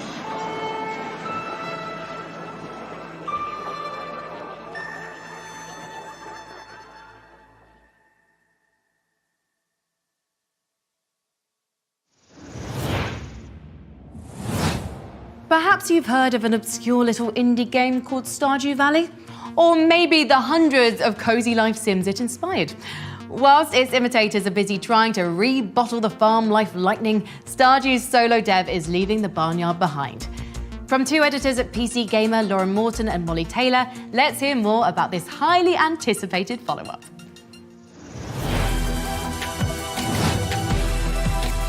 Number 7, Haunted Chocolatier.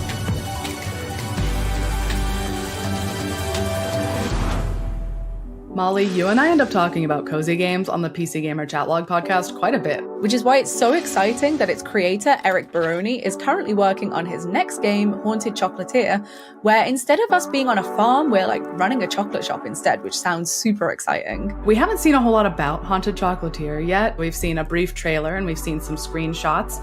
We've seen boss battles potentially. We've seen a bit of the new cozy town. We've seen some expanded combat over the Stardew Valley formula. So we're definitely anticipating hearing more about it as it continues development. So I'm really excited to see how Baroni is going to take that formula and evolve on it. And I have a pretty good feeling that Haunted Chocolatier is going to be setting the standards for cozy games for years to come. Assistance required on the corner of 5th and 24th Street. A gas station has exploded and we require immediate medical attention. Received loud and clear. We're on our way. ETA approximately 5 minutes.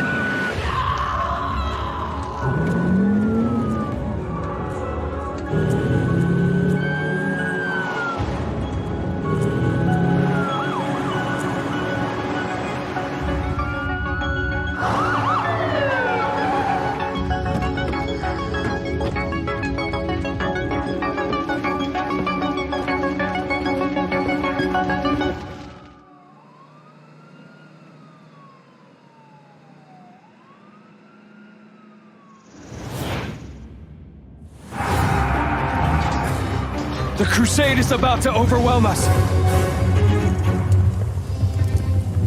The crusade is on the rise. I have to warn everybody. We must keep them from reaching the Enclave at all costs.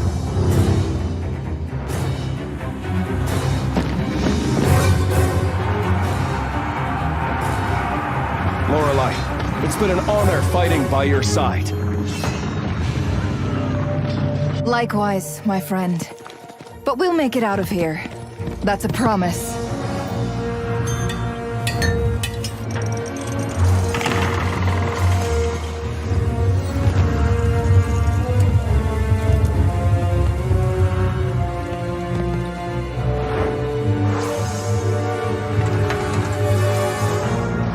Fate brought us here.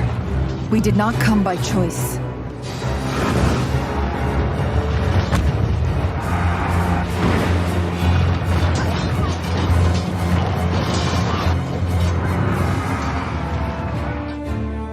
The silence that devoured my home.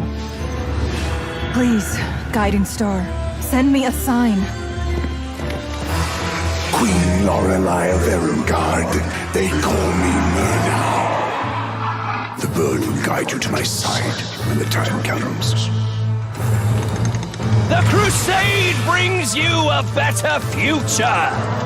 Soon, there shall only be silence. The void will devour everything unless we stop the crusade.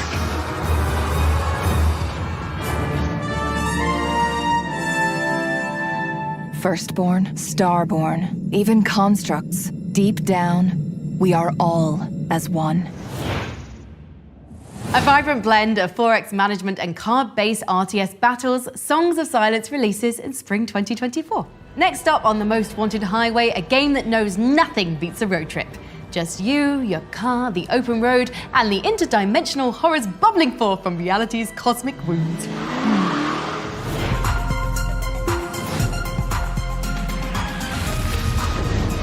Number 6, Pacific Drive. The Olympic Peninsula, the crown jewel of the Pacific Northwest.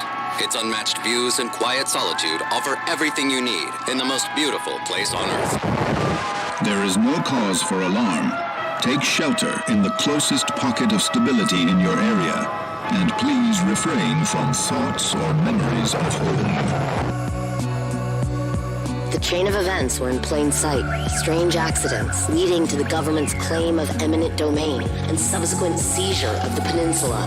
The evacuation of 100,000 people and the attempt and abject failure at containing the rumors that spread like wildfire.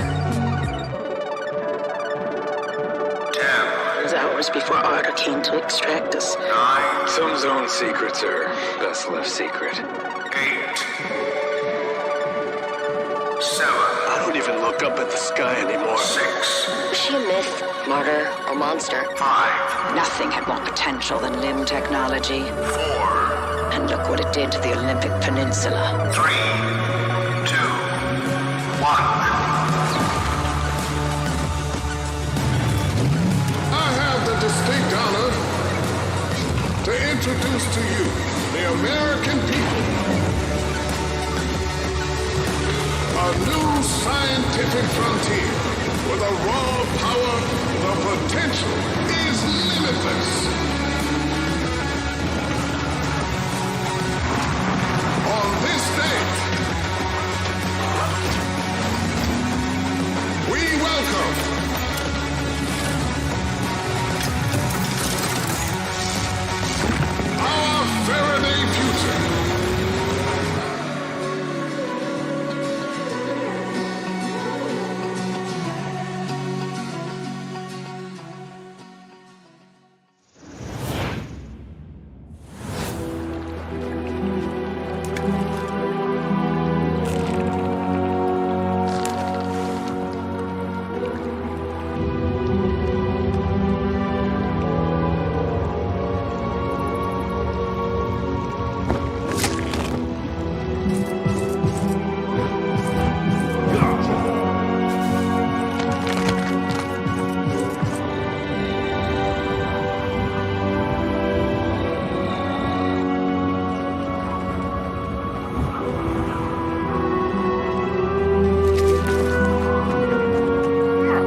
I just love that we're seeing smaller studios take a swing at Souls-like gameplay.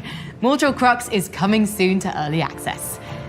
Coming up, we're nearly at the top of our list. It's time for a second helping of Helldivers as the most wanted countdown continues.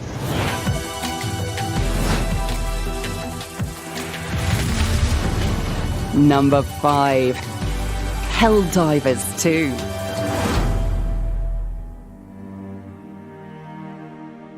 If there's one thing we value, it's interstellar combat with giant acid-belching insects, or as the fine soldiers of Super Earth call it, democracy. Now shooting in third person, the Helldivers redeploy for co-op, and our panel of experts can't wait to enlist.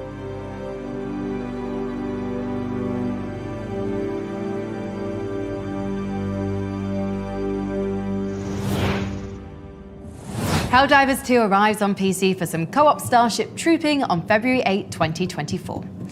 Now, we turn to the unholy rebirth of a 2009 strategy cult classic. When Hell's throne sits empty, its greatest devils march to war in this stylishly sinister game of ungodly grand strategy. Here's the latest trailer for Solium Infernum. Set in the bureaucratic nightmare of hell, Solium Infernum is a political strategy game like no other. The Prince of Darkness has vanished, and to ascend to the Dark Throne as ruler of hell, you must prove to the infernal conclave that you are the most powerful archfiend of all. Equip powerful relics and cast rituals that can turn the tide of battle. Command legions, summon colossal titans, bribe minions, and attempt to outbid your fellow archfiends in the bazaar, Hell's blind auction house. You'd best learn the rules of hell fast, and how to exploit them, archfiend, for it is malice and malevolence that win favor in hell. Insult and extort your enemies, goading them into open warfare, or worse, humiliation. Scheme in your sleep with asynchronous multiplayer, investing just a moment each day in games that can last for weeks. There are no loyalties here in the Abyss, and betrayal is the name of the game. Solium Infernum isn't called a friendship destruction simulator for nothing. Better to rule in hell than serve in heaven.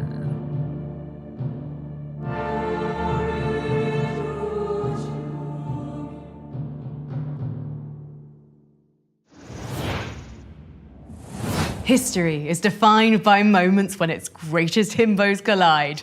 In January, the world will stand witness as Yakuza's very best boys unite for an ocean-spanning RPG adventure, and probably like some mahjong. Like a Dragon earned high marks from our voting crew. Let's see what Sega's got cooking.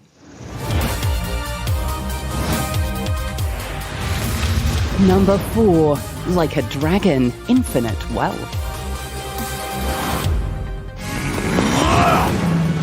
I really, really need your help, like, right now. I'd take a bullet for a bud any day.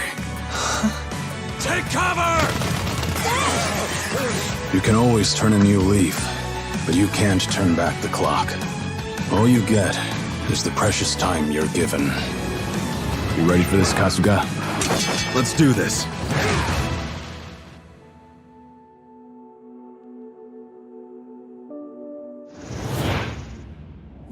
You haven't missed your chance at our gaming PC giveaway. Follow the QR code on screen now and complete our viewership survey.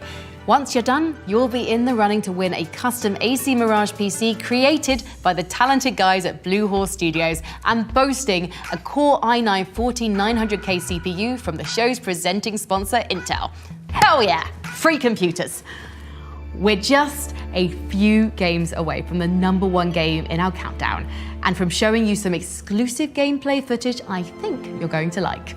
But first, here's another game from our wishlist, Crown Wars: The Black Prince.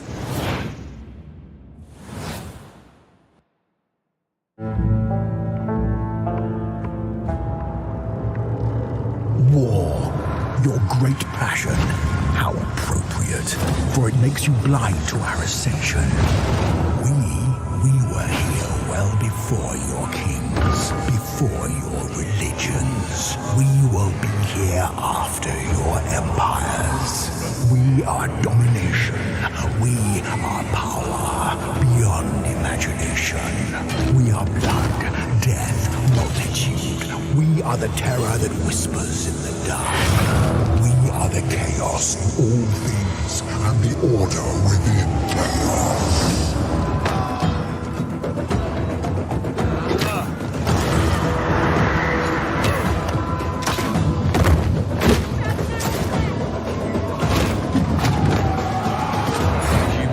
Many things, but we have hope.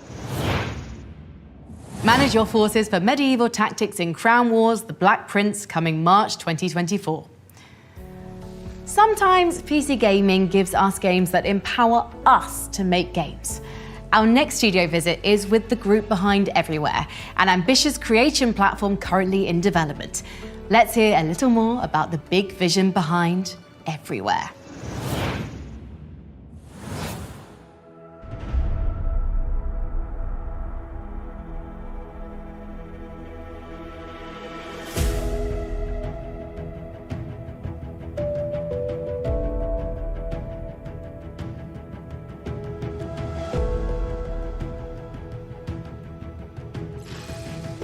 Hey, my name's Adam Whiting, Assistant Game Director here at Build Rocket Boy, and I'm working on Everywhere.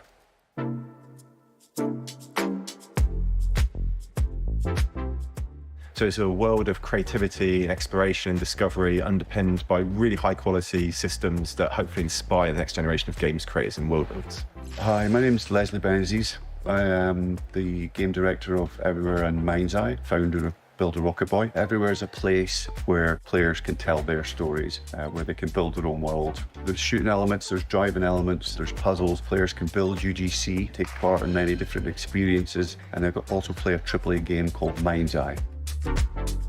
Tools, which we call Arcadia, they're a part of Everywhere, so you don't have to jump to a separate executable to trigger them. We built the platform with UGC in mind, so it's inherent to the games. Arcadia, I think, is a really wonderful suite of creation tools that we're using internally to build content within the platform. I think that's really important. If you're using one set of tools and then giving a lesser subset of that to players, they immediately realize the limitations of the tool set they've been given, whereas we want everything that players play within Everywhere to serve as inspiration because they have the same tools that we use to build that experience. So you could look at Utopia as the hub where you socialize. It's where you come into the games, meet up with your friends before you decide to go play the entertainment that you and your posse will like to. It's a place that you arrive in within Everywhere, and then you can use it as like a launch pad, jump into any other type of experience. Go and explore the open world of the biomes surrounding Utopia City. You can jump into the district buildings that curate specific types of content, or you can jump into anything you want to through our portals or through invite some other players. But essentially that's the kind of foundation that you use to kind of experience all these other interesting kind of facets and gameplay experiences.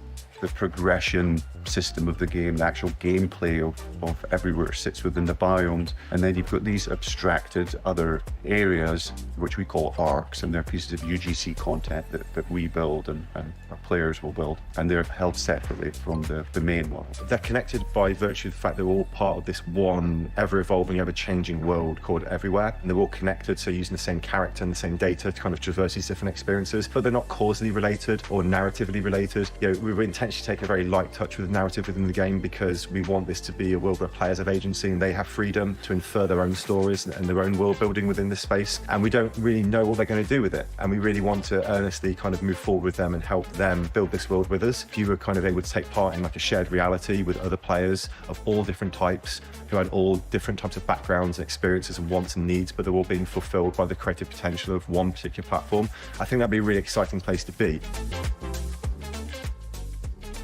The purpose of our alpha test, it's more of an infrastructure test. The first people moving into this world are going to be able to check out our systems, allow us to do a lot of kind of testing of the back ends and all that kind of stuff. But they're also going to be kind of the intrepid explorers, the first into this brand new horizon, the first people to experience the tools and be able to build some really cool content with them. We're keen for everybody to get involved. You know, like I said, this is a game that's been built from the very beginning with people like you sat at home watching this video right now in mind. So I implore you, please come to everywhere.game, sign up for the alpha. We're very excited to hear player feedback. Time for a new world. Let's build it. Together.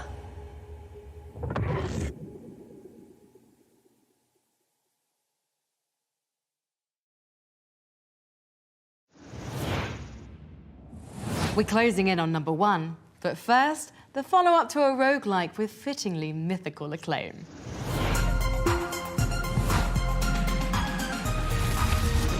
Number 3, Hades 2.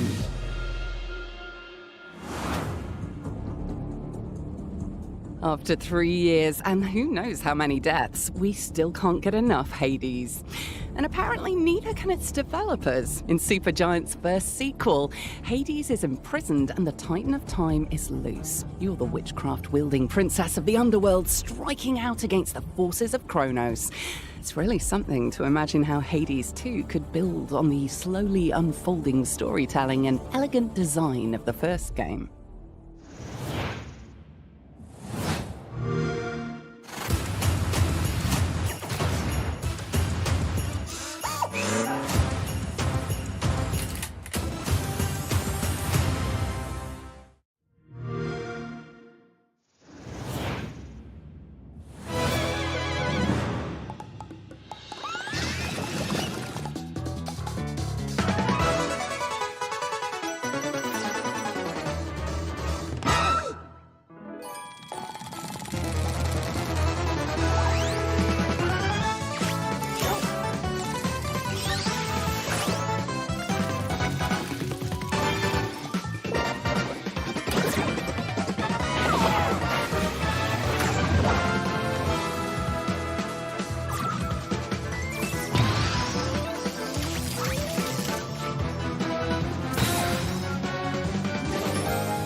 You know, we don't think of the PC as the birthplace of platformers, but we continue to see outstanding 2D and 3D platformers release each year.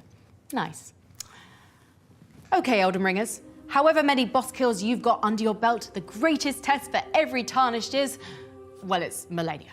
The second greatest test is patience. And by God, FromSoft, haven't we been tested enough? Torrent needs his exercise. As we scratch at the locked door of the lands between for details, let's hear from some of our voters about what they're expecting from this expansion. Number 2, Elden Ring, Shadow of the Erdtree. I'm extremely excited about the Elden Ring DLC, Shadow of the Erdtree. Personally, I'm hoping that they will introduce a new vast area to explore that gives you that same magical feeling as exploring Limgrave for the first time. Just something new and exciting around every corner, pretty much. In terms of boss fights, I'm hoping there will be bosses that are even harder than the base game. If we go back to previous From Software games, typically we've seen that the best and the hardest bosses are in the DLCs. Some examples would be Midir, Gale, Orphan of Kos, Sister Fried, Manus, I would definitely say. It would be thrilling to see if they could come up with a boss that's even more difficult than Millennia. Story-wise, I think we'll get a greater understanding into Millennia's brother Miquella, which has been very much hinted and talked about in the main game. All in all, they can't release this DLC soon enough. One final RPG featured in our show today is the return of a true cult classic. We saw this studio right at the beginning of the show with horror game Still Wakes the Deep, but they're also working on the second coming of Vampire the Masquerade Bloodlines 2.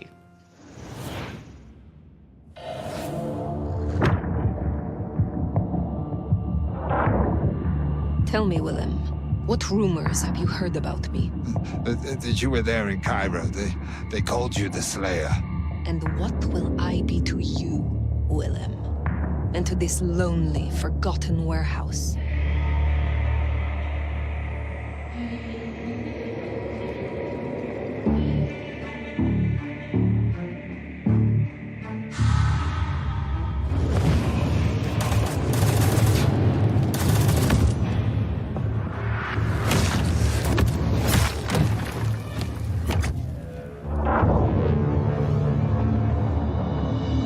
Exactly what he said you'd be. I guess that makes it easier. Makes what easier? What happens next?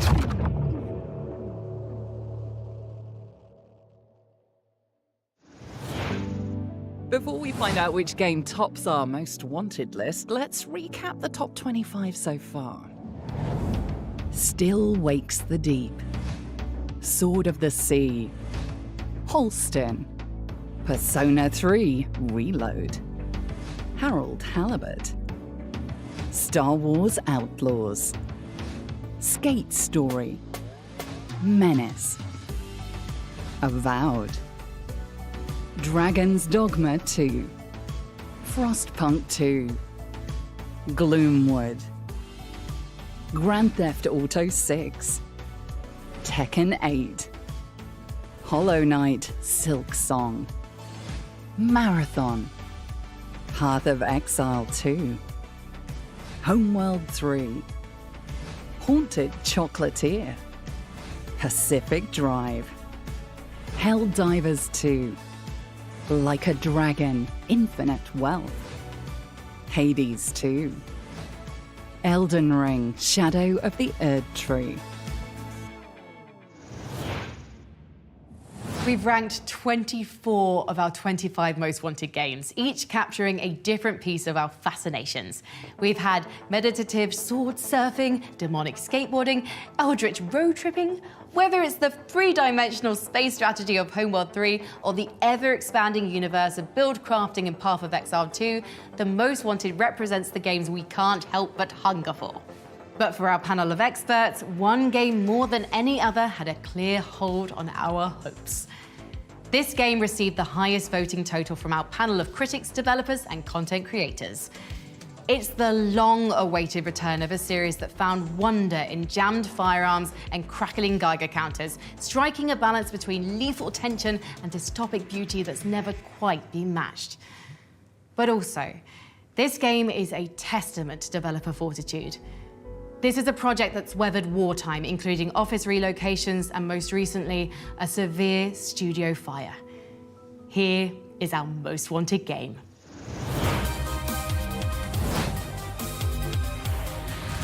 Number 1, Stalker 2, Heart of Chernobyl.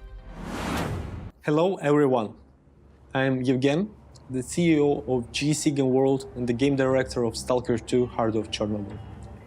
Recording this video feels almost surreal as I accept the award for the most anticipated PC game. Being here proves that several elements much larger than myself aligned for this moment to happen. Firstly, it's about you, our fans. Many years ago, when the journey we had planned concluded, you refused to leave the zone. You enriched it with stories, love, and life, ensuring that legacy continues through the years. You've shown us that there are still goals to achieve and stories to tell. Your passion has guided us throughout this journey, and I can never express enough gratitude for that. I consider this award a symbol of your unbreakable trust. Secondly, it's about the journey itself. This path was extraordinary, marked by dedication, passion, and commitment from everyone involved to deliver an unforgettable experience. I feel blessed to lead a team like this, and I dedicate this award to those talented individuals. Stalker 2 stands as the biggest and most complex game in our lives. It was ambitious from the beginning, but evolved into an ultimate challenge. It holds extreme significance and a deeply personal connection for us, crafted amidst the most stressful conditions imaginable, including the pandemic, war, relocation, cyber attacks, life threats, and more. Additionally, it's about the legacy. Stalker began as a PC franchise and has always been loyal to the PC community. Receiving this award at the PC Gaming Show feels like a confirmation that we will remain true to our vision and roots. This holds extra significance for me. I understand that discussing somber topics during a gaming show might not be ideal, but I'll take this opportunity to address the situation in my homeland. The war still goes on in Ukraine. Those currently fighting on the front lines, including GC employees, are real heroes. Not all of them were trained for this, they simply couldn't turn away. Stalker 2 was important for us even before the war, but now it stands as a national product, aiming to convey Ukraine's unbreakable spirit to the world. Today, we celebrate our victory here, while simultaneously striving for our homeland's ultimate triumph in the future. I am overwhelmed with the joy to recognize that Stalker 2 entered the final phase of development. Fellow Stalkers will soon reunite in the zone once again. Thank you all for this award. I assure you it holds far more meaning than I can express in a foreign language. Now I want to show you the story trailer we have prepared for this occasion. Please enjoy.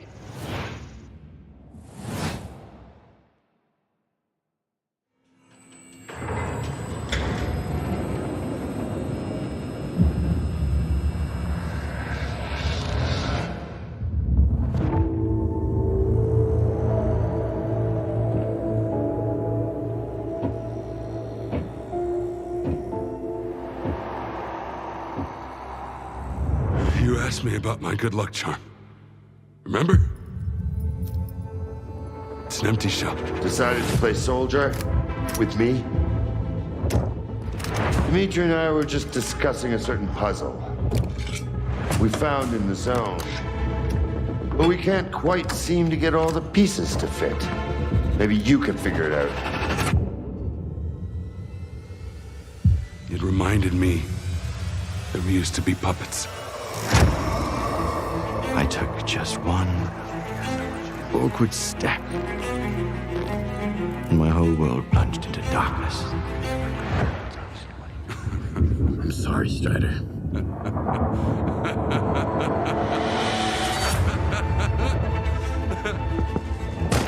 That was the day the psi fields were turned off. Suddenly, the voice of Monolith was gone. I felt as if I was awakening from a years-long coma. And through the scope, we saw the body of an unknown soldier fall. We had a simple choice. Sit back and just wait for another super emission, or take a chance and get control of the anomalous energy. Only I didn't choose that path. Unlike you.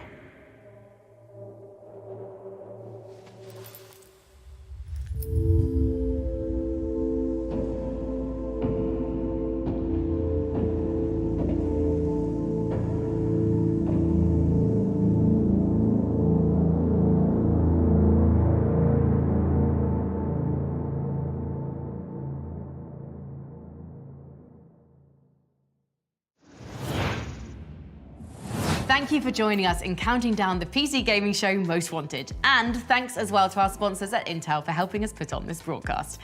And remember, all the games featured in today's show can be found on the PC Gaming Show Steam page at pcgamer.com/wishlist. The Most Wanted list will continue in 2024.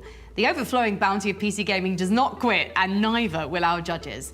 But before then, we'll see you back here in June 2024 when the PC Gaming Show returns. If I can find my way out of this bunker. They've locked me in and I think they're about to turn the lights out. Thank you again for watching.